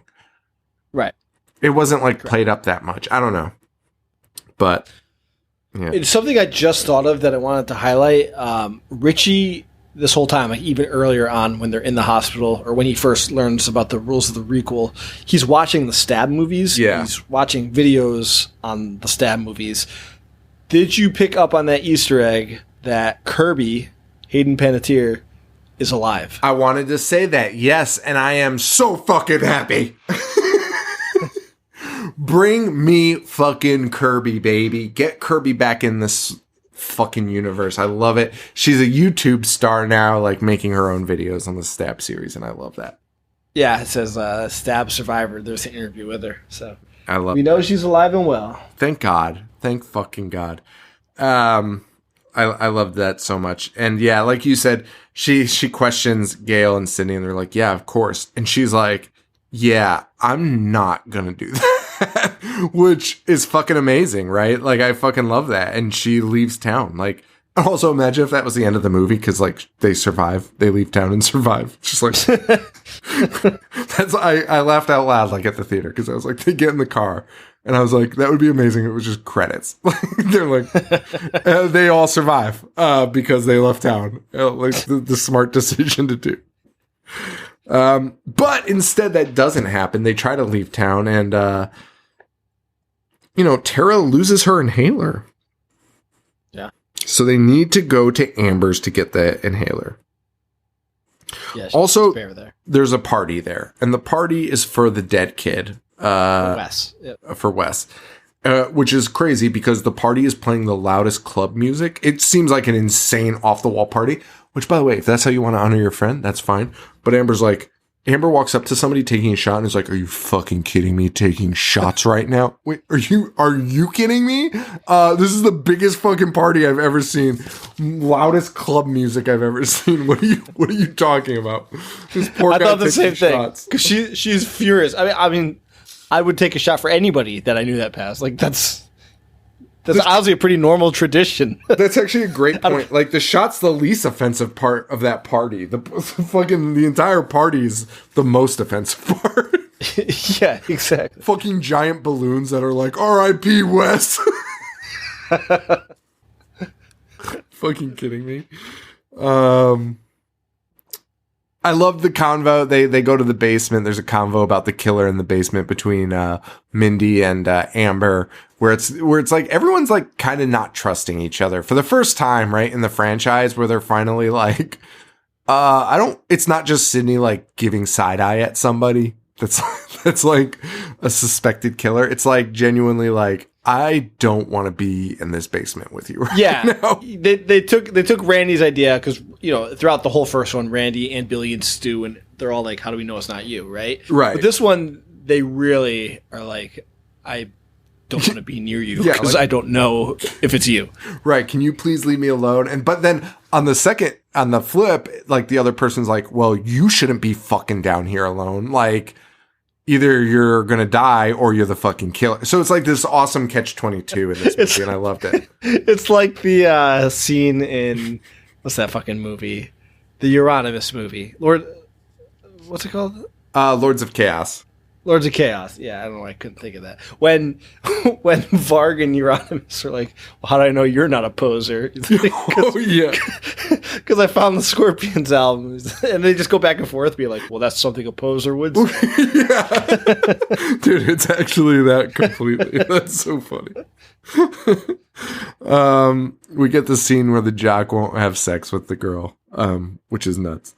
But makes sense. If you were a smart human being, that guy's right, but I was not. Gail blames herself for all of this. We see Gail and she's like, listen, I basically caused all this because I wrote the book. The jock goes to go check on his girlfriend who ran away, like stormed away, cause he wouldn't fuck her. If only I had that problem in high school. So he's like, oh, whatever. So he uses like this like family tracker, right? A GPS thing to go find Liv, his girlfriend. Which, by the way, that's how Gail and Sydney got there. They put a tracker on their car. Oh, yeah, that's right. They did mention that briefly, but it didn't even. But I have to say, of all the things, and in the movie, you're making all these people playing it safe, which I loved. This guy walking around the backyard being like, oh, sweetie. Like, as if Liv was actually hiding behind a bush in the back fucking yard. Like, can we, what are we fucking doing? That's a good point. I didn't think of that, but that's fucking idiot. Honestly, if I found the person I was there with hiding behind a bush, I'd be like, I'm going home. You're on your own. This is psychotic. Even if there wasn't a murder spree going on, but somebody just walked away from me and was hiding behind a bush, I'm still going home. The night is done. For sure. And like this guy just passed up having sex, which is all he's wanted. And now he's like, ooh, you in a bush? Like, okay, like get a grip, buddy. And he gets got. He's able to fight back a little bit, but it appears that he is dead. He gets fucking shit stabbed out of him. Listen. Okay, fine, fuck it. Spoiler alert. We see him again. Which is crazy. This scene, this is the most murdered villain, perhaps in the entire... Or not villain. The most murdered character in perhaps the entire series. Agreed. For him to still be alive at the end... I love because I love the character, but fucking impossible. Dude, he gets more murdered than Dewey in every other movie, which Dewey gets murdered pretty hard in every movie in the franchise. And this guy gets fucking the shit stabbed out of him, which was a bummer. I really love this character, but guess what? He survives, so that's fine. Also, I loved this scene because he tries to unlock the phone while he's like being fucking murdered. And he can't because the fucking blood is all over it. Yes. I fucking loved it, dude. That is a little detail that I just thought was great. Like in a movie where you could be like, well, why didn't he call the cops? Like, that's why. Because he's fucking covered in blood. My fucking fingerprint scanner doesn't work for shit if there's anything on my fingers. So, I fucking loved it. Yeah. And Amber pulls up to the party while this is happening. Oh, by the way, this kill is like a mirror image to Drew Barrymore. Yep. Did you catch that? I did. Go on. Oh, nothing. I was going to say he runs like in slow motion. The killer busts out, like chases him down, stabs him, and the car, like the headlights pull up and hit him as he's dying. Yeah, and I wanted to bring that up when you were talking about the scene before where they're like, don't go in the basement by yourself. Yeah. It's a mirror image or homage to Rose McGowan's character. Yeah. That scene. Yeah, it's fucking great. Yeah, Liv comes back into the house and is like, where the fuck is, I forget the fucking guy's name, Chad. And they're like, well, Chad went to look for you. So now you're thinking Liv is suspicious. And by the way, Liv then starts acting like a complete fucking lunatic, which has not been, Liv has not been a character in this movie, basically the entire time. And suddenly she's like, if I could fucking kill you, I would. And you're like, oh, okay. That's weird. It's a weird jump for this character. Like, dude, there's a scene because Randy's niece is acting just like Randy and doing what we talked about we hated. Yeah. Or that you hated. Yeah. You know, screaming at the TV. But yeah, that girl comes down, and keep in mind, this is still in the middle of a killing spree. Right. And everyone's on edge, and she's just like, I would fucking gouge your eyeballs out and eat. Like, everything she's saying is psychotic to be saying during these times. Dude, it's so crazy. And by the way, this girl hasn't, like, spoken a word, like, all movie. She had the scene in the beginning when Vince died, which was a fucking hour and a half ago. She talked at the beginning about not wanting to have sex. Then she asked the guy to have sex. Then she ran away. And then she comes in and is like, I would fucking murder you in cold blood. Oh, fucking appreciate that though. Good job, Liv. And then, you know, so there's some suspicion there with Liv. But it's also revealed that we're in Stu's house. Yeah. We're in Stu's old house, which is, here's a question, because I saw people complain about this. Is it weird that no one knows that they're in Stu's house? So the events of Stu's of the murders, you know, of Stu's crimes are 25 years ago. So not necessarily. I mean, maybe because it keeps happening in this universe, Right. people should probably be aware of their surroundings, and it's a small town. But I don't think it's that crazy that 25 years, you know, a quarter of a century has passed, that kids might not know that a murder happened in that exact house 25 years ago. I agree with that completely. I think that suspension of disbelief is totally fine. Again, I don't want to keep bringing this up, but I feel like we bring it up a lot. We had a crime in our town. Could I tell you the neighborhood it's in? Yes. Could I name the fucking house? Absolutely not. There's no fucking chance. And by the way, we would go to parties in our town and like find out it was somebody's house and be like, oh, fuck. You know what I mean? Like, you go to a party and be like, oh, this is this person's house. Like, that's crazy. Like, you didn't know the house you were going to. Right. In a town. And we know, like, Gail's in New York now. Sydney's moved away. So why people the fuck that would they were know directly that? Involved have disappeared. Those that stayed, you know, they might not have kids that age. So I don't think it's that ridiculous. I don't think it's far-fetched at all, dude. And in the suburbs, like, every house looks the fucking same. Dude, to your point about, you know, knowing the street where something tragic happened, I know for a fact that if we were, you know, that age, acting like we acted, and we were at a bar, and somebody was like, let's go to a party at this house, I would not put two and two together. Never think twice. Right state of mind, right? You just go to the house. You're not going to be like, hey, isn't that the street where something bad happened 50 years ago? Like, nobody thinks that. So not at all. Not even fucking for a minute. You wouldn't even think about it for a minute. I don't care if it was in a movie. It's insane. We get the same scene though. I loved this because we get the same scene of Randy, right? Of watching the movie, yelling at the TV, and then the ghost face shows up behind him. In the original, obviously, Randy does not get stabbed in that moment. It's interrupted. In this scene, new Randy, Mindy, gets fucking stabbed. I thought that was it for her, man. Yeah, right before that, Richie goes into the basement to get some beer. He's in there for quite a long time, but I only say that because he comes back up and everyone's like, well, where the fuck were you? Yeah. Blah, blah, blah.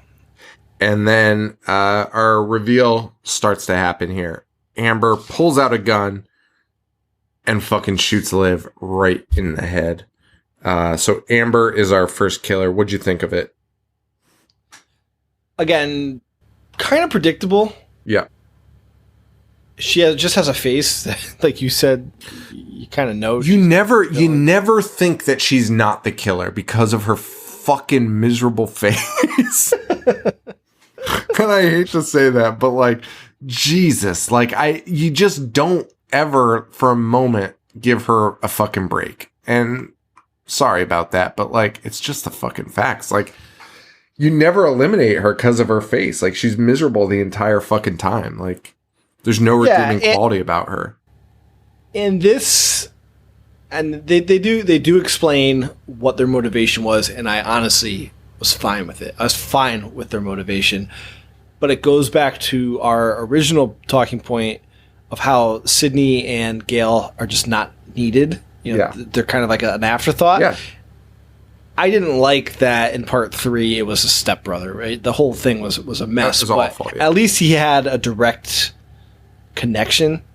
Mm-hmm. And then, even though they explain it in this one, they explain their motivation, it didn't hit as much as the other ones did, as the other reveals did. Counting on Sid to fly in from wherever the fuck she lived and Gail to fly in from New York is the craziest shit I've ever fucking heard. I fucking hated it. I fucking hated it. Because that is, yeah, that was their goal, right? Right. Like, Richie is like straight up like, this is why I lured you to this house. But we didn't reveal that Richie was the killer yet. My bad. But anyway, you know what I mean? Like, that's fucking, like, what are we doing? Like, what are you saying? Like, it's fucking insane. Yeah, so it wasn't overly shocking, and just the characters, it didn't hit as hard as the other ones did. It didn't. And that's where, like, it's like, and then it's right here, she just immediately like runs outside and is like, help, help. And Gail and Sydney happen to be standing right there, which she doesn't know. She doesn't know those two are. Why is she even running out there? Who is she trying to get in the house at that Bigger point, question, right? why do Gail and Sydney show up with guns and like do a Terminator like you fucking murderers. You fucking right. They're the biggest murderers in the series. You ready? And it's like, yeah. And then fucking she comes out and they like look at each other and they're like, dude, bullshit. They're buddy cops in this movie. Yeah. Yeah. They're like, what do you think? You're like, it's a trap. And then again, I did not like this because the killer, she sells it for like 2 seconds and is just immediately like, man, fuck it. And just starts shooting a gun at them.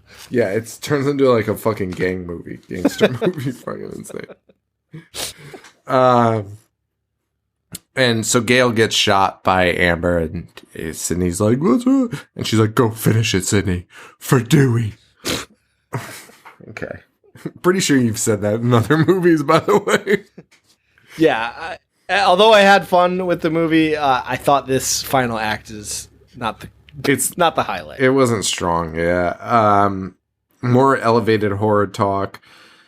We find Tara tied up. Sam finds Tara tied up in the closet. Now, Richie had planted a seed of doubt about Tara, which I actually did like. I think that was good. It did make me question it for a minute. Like, maybe Tara is part of this, especially because Amber, like, you know, Amber and Tara, I could see that going down. So Agreed.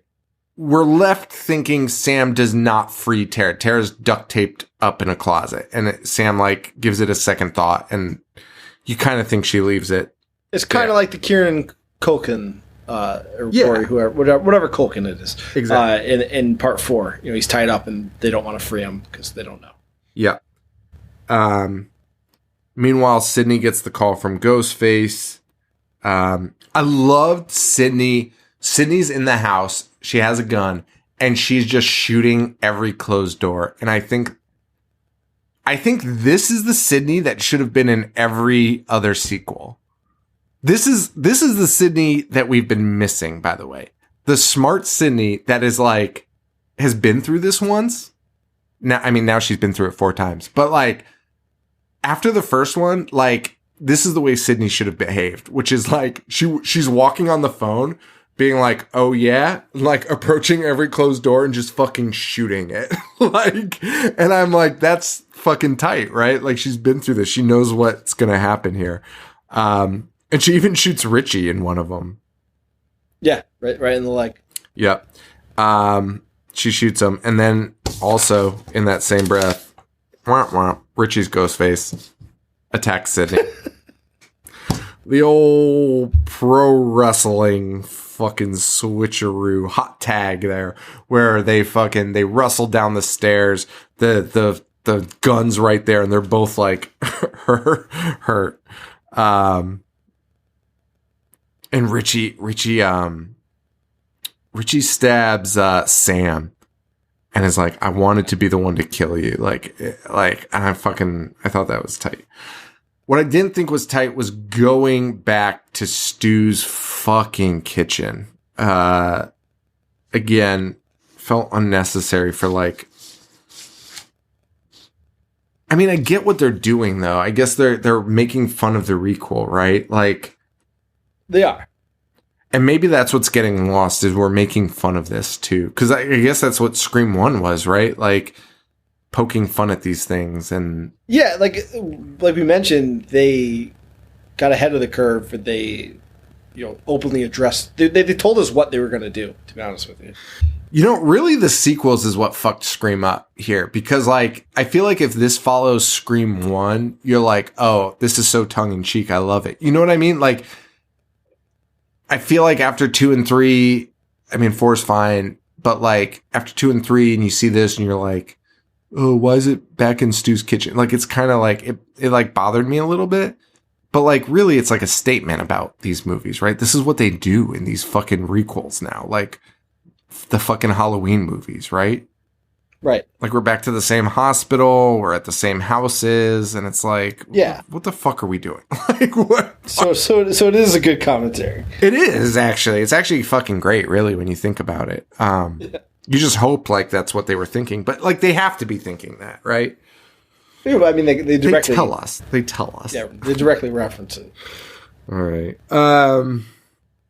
And this is when we get the big reveal that the real theme.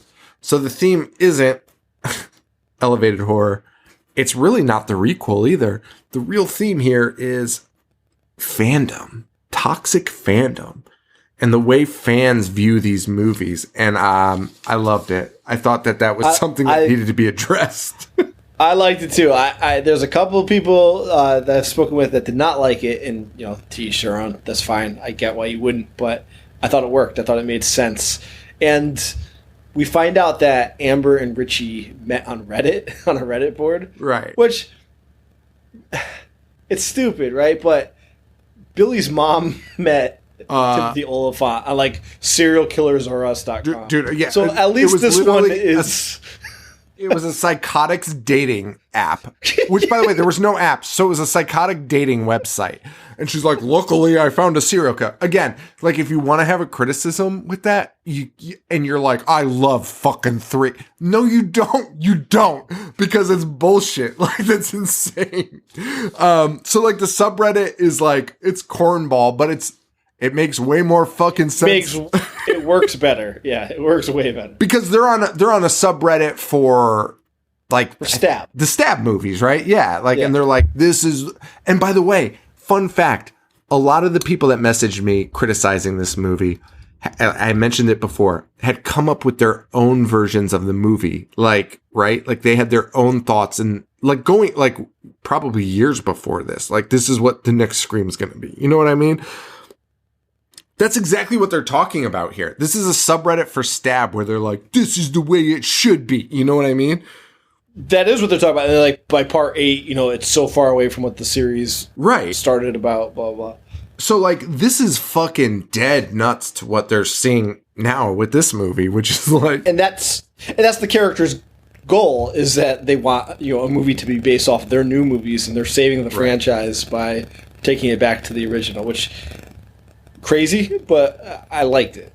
That said, like, I didn't love going back to the well with this whole, like, we're going to make the new movie. I think it's time to like, and I think that's one of my criticisms here is like, I think this was the movie to branch away from that and like maybe just like free the Scream universe from this whole, like, you don't have to like get rid of like the horror rules or anything, but maybe like let's free us from like, I want to make the next Stab movie.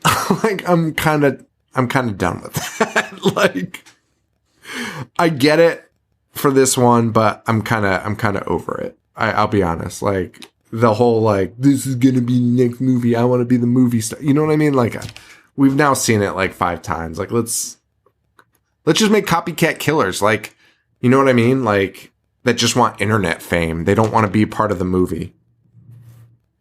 Yeah. I don't know. You know, they say no one takes the true fans seriously, critiquing the fandom. And the plan is they're going to pin it on Sam. That's their main goal. It's Billy Loomis's kid. That makes the most sense, which, you know, by the way, a lot of fans were like itching for that, right? Like a family member or somebody to be the killer in these. So like they were right on with that.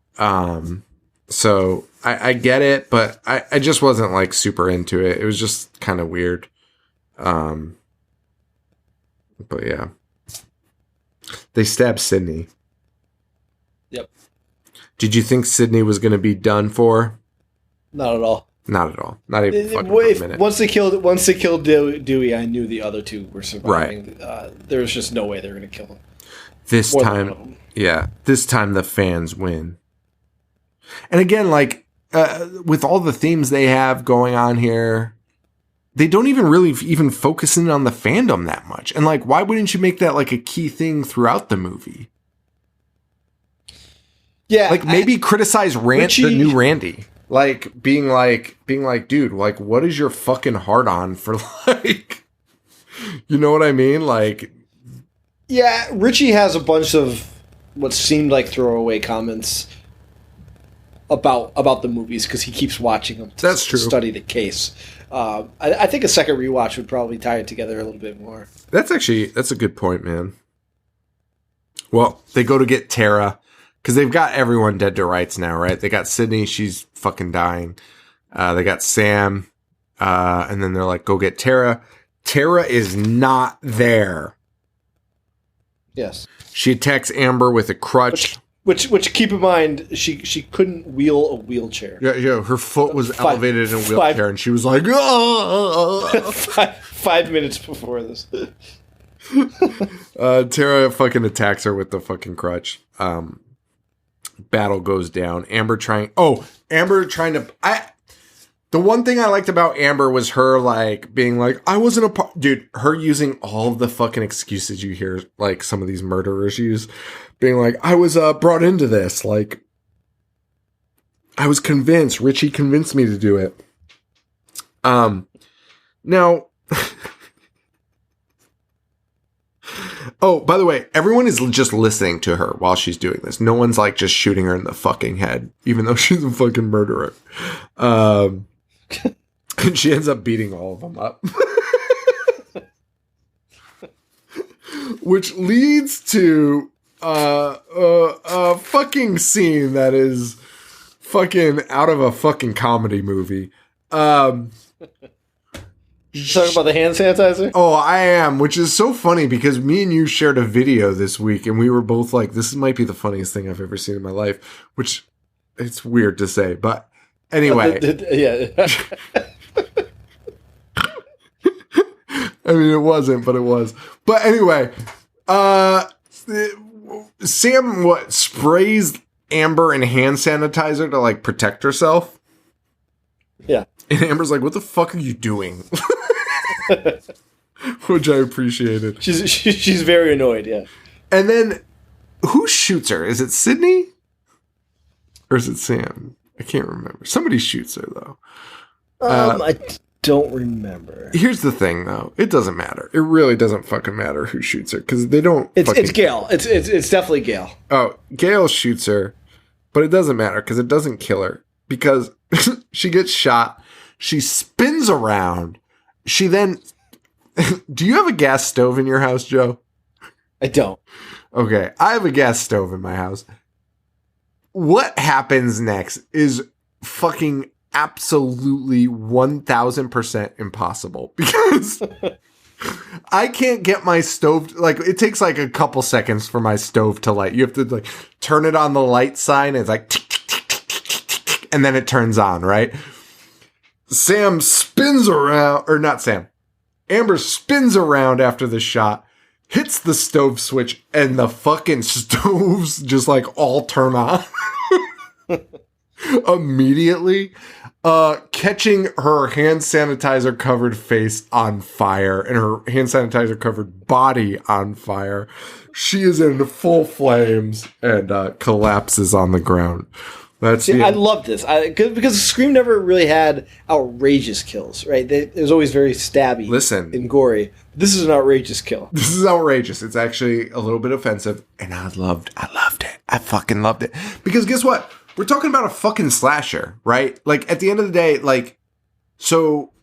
Yeah, get an old Cropsy face. Right. Scream is good because it's also a whodunit. That's always the fun part. But, like, let's get back to the slasher element, man. Like, this is fucking phenomenal. I loved it. I loved it so much. I mean, it's idiotic, but it's fun. It's fucking fun. Yes. And she's done. Richie is chasing Tara or Sam or both of them. I honestly don't know.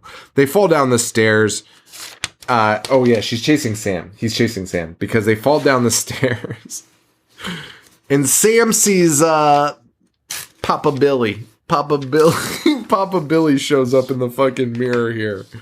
And Sam's like, it's like an Obi-Wan Kenobi moment. Dude, right? It is 100% an Obi-Wan.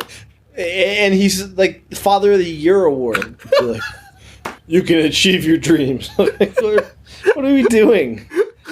Billy shows up and is like, I wish we were doing this live. He does this thing where he like his eyes point to the ground and he's like, huh? look over there. And over there is a knife hidden underneath the curtains. Which by the way, I actually wouldn't have minded this because I was thinking about this. I wouldn't have minded this if Billy had like somehow tuned her, and I know you hate the Billy thing, but I was actually fine with it. If Billy had like clued her into like a hidden stash of weapons that him and, because it's Stu's old house, like a hidden stash of weapons that him and Stu had. Like buried in the wall or something. Right, or something. Yeah, make him be like lift the radiator cover and that's where me and Stu had hid an extra knife. Yeah, make him be somewhat relevant and useful. You know right. what I mean? And just showing up and just looking at a knife that she probably could have seen anyways, because it's fucking right there. It's right in front of her face. I don't know. I thought that would have actually been cool if it was like a stash for Stu or something. I don't know. But anyway, she gets it. She slits his throat and then stabs the fucking shit out of him like a fucking lunatic. But, you know, also she's surrounded by lunatics that kill people and claim they're heroes. Including Nev and... That's more who I'm talking about. And then, by the way, they kill Gail and Sid come in and they're like, oh God, thank God that's over. And she's like, no, it's not, and grabs the gun. The most brutal shooting I've ever seen, maybe like in the history of film. Like, honestly upset me a little bit. Shoots this fucking guy like in the head and like 2 times in the chest. It was actually like hard to fucking watch. And they're like, yeah, that's it. But then Amber shows up, of course, because they're like, it's never dead. And then Amber shows up half burned up. And then Tara shoots her, which I loved. Yeah. And then Tara says, I still prefer the Babadook. Which... Yeah. Yeah. To each their own, Tara. To each their own. Dude, when she said that, I'm pretty sure... Because the Babadook came out when we first started. Yes. I'm pretty sure we did an episode of like best movies of the year, right? And I think we both were pretty high on the Babadook. I fucking hate the Babadook. I was high on the Babadook. You fucking hated it. You hated the kid. You hated the kid. Was that the case from the beginning? Yeah, I always think that was the case from the beginning. Okay, because I was nervous that I praised it when we first started, because I definitely watched it twice, and I remember the very first time I saw it, I liked it. The second time, I hated that kid so much I could never watch it again. So I just wanted to, because I know a lot of people have been messaging me lately, being like, hey, I'm starting from like season 1. So if you started from there, I just want to clear it up. I do not fuck at the Babadook. You know what? If you're starting from season 1, I'm sorry for anything we said in those episodes. I agree. I agree. Don't fucking, just fucking skip them. Just fucking skip. Nightmare. Come to our new fucking, this is the new horror show. It's so much better. It's just fucked up. Start with Kevin, what was that guy's name that we did? Kevin Tenney. No, dude, our first one, start with fucking Dr. Moreau and move on. Like, fucking, we're so much better. Like, fucking insane. I don't even want to even hear what I've ever said in my life.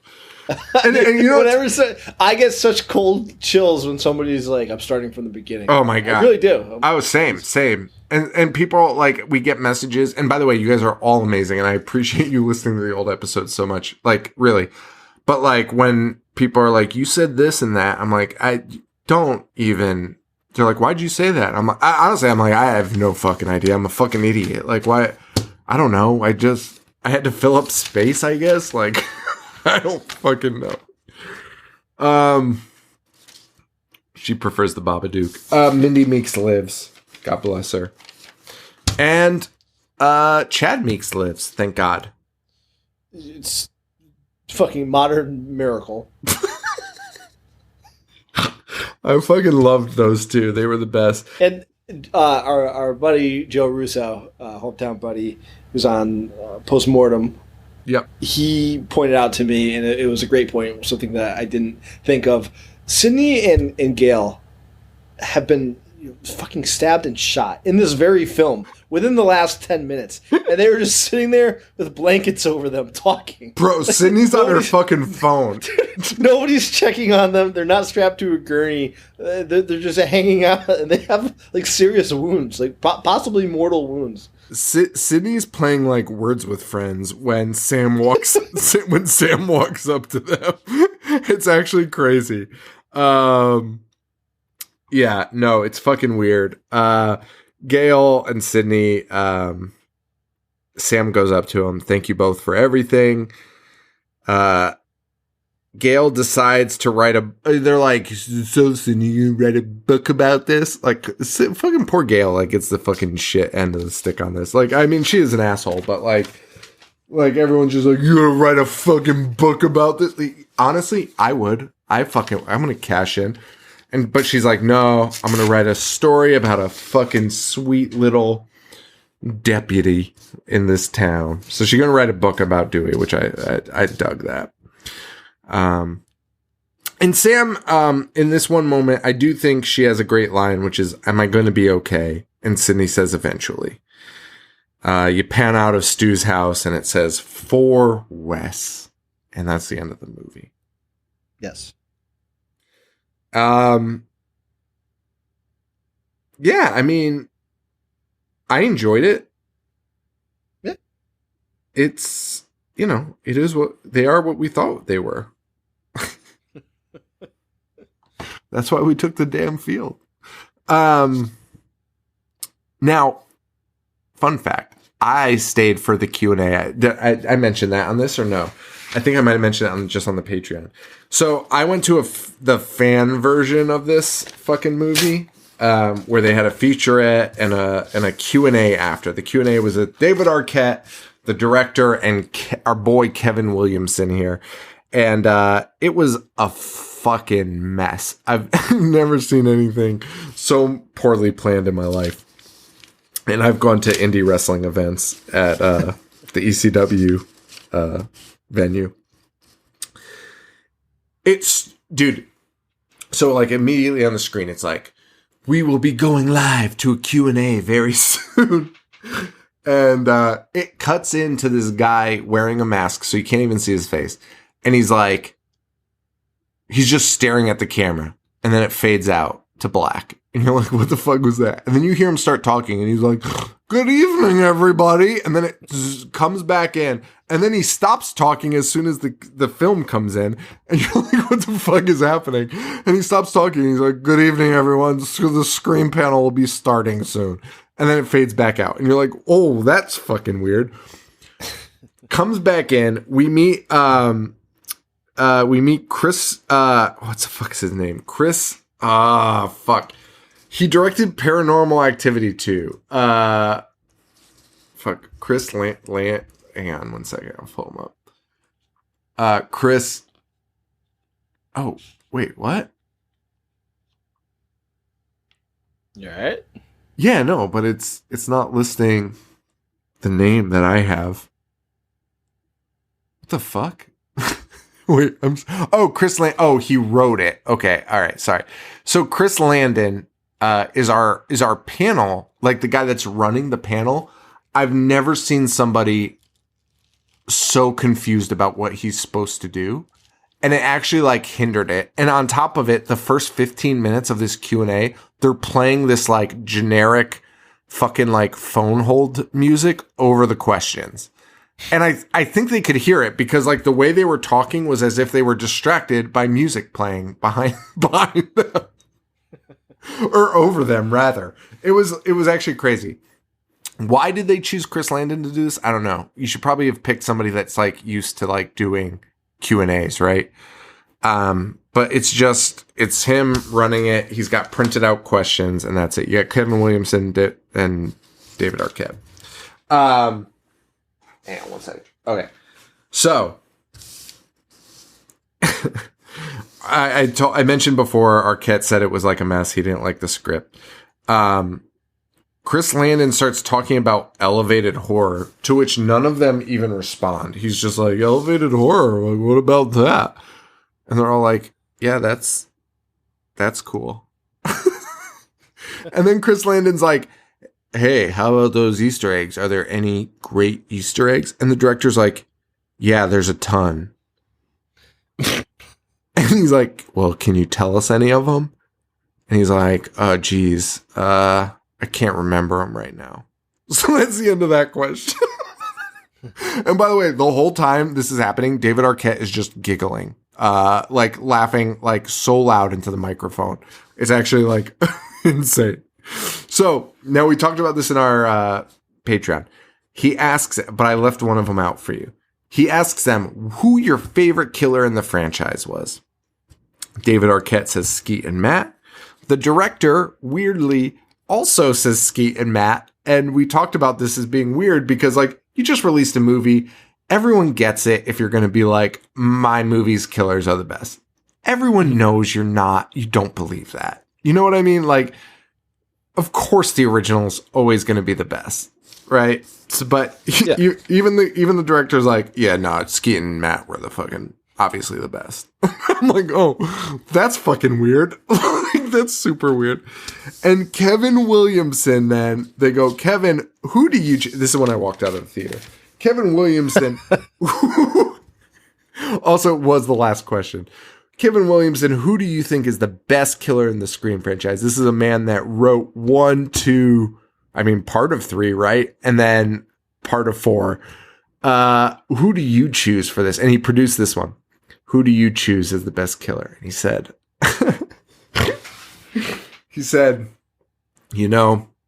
the best, I love Skeet. I love Matt Lillard. But, the best performance and just the best killer in the franchise has got to be Laurie Metcalf. Wow. And he was 100% serious. And I stood up and I left the theater. I said, I've seen enough. That makes perfect fucking sense. That's absolutely insane. Laurie Metcalf, wow. Laurie Metcalf is his favorite killer. And by the way, Skeet and Matt, performance-wise, better than Laurie Metcalf. Can we just, even on that basis, even if you were going to go the route of, well, she's an old, not an old actress, but, you know what I'm saying? She's she's been around. Like, no, like even Skeet and Matt like fucking blow that shit away. Like yeah, I can't get behind that choice at all. No, it's fucking insane, Joe. So, you know, that's where we're at. Kevin Williamson. That's all the questions they had for the night. So not worth it, right? No, not worth it at all. I wasted my fucking time. But yeah, that's it, man. That is Scream 5. This is like the longest episode we've ever done, by the way. Really? Yeah, I think so. But yeah, appreciate you guys so much. Hey, what are we doing next week? Because great question. Should we do Cherry Falls for the show? Let's do it. Let's do it. Because Cherry Falls is a fun fucking movie. It's in the vein of Scream. It was definitely influenced by Scream for sure. Heavy-handed. It seems like Kevin Williamson wrote it, but he didn't. It's one of the most insane things I've ever seen. So let's do Cherry Falls next week. And then we're going to do Scary Movie to wrap up January on the 29th live show. So make sure you check that out. IHateHorror.com has it. Our Instagram bio. Reagan set up a linky thing in our bio so you can see everything. So check that out. And yeah, that's it, man. Patreon.com/IHateHorror if you want to support the show. We would really appreciate it. We're doing some new fun stuff over there. I think I'm not going to get into it, but we got some new stuff coming out there. So hopefully that pans out. And what else? Facebook.com/IHateHorror, IHateHorror.com, Instagram.com/IHateHorror. Joe, where can they find you? Instagram, Boognish1985. And I just dropped my fucking pen. And that's a wrap, everyone. Thank you all so much. Thank you all for doing this journey through Scream with us. We had such a blast. Thank you for Joe for doing it. I'm so glad we did that. Yeah. That was well deserved, right? I think it opened up some new doors for us too in terms of what movies we can cover. Yeah, for sure. Yeah, like maybe we can actually do movies people have seen. Yeah, so many more downloads when we do movies people know. Hey, you guys don't want to watch fucking what was that movie? Slime Bowl Bolorama? Like fuck, there was remember we did Sick? Dude, it was fucking. And by the way, shout out to whoever gave us Sick. Was that classic material or no? No, he did Iced. Ice, which by the way, A+. But somebody gave us. He has that other request that we said we would do too. I forgot what it was called. All right, I'll look it up. Evil something. Oh, yeah. I've got the whole spreadsheet now, so we're going to add those to our lists. But yeah. All right, guys, thank you all so much. Appreciate you all. And for Joe, this is Sean. Stay weird. Thank you. Adios. I dissect movies all fucking day. I wanna play. I'm gonna watch what I'm not supposed to watch. Dismember. A fucking zombie getting sliced and diced.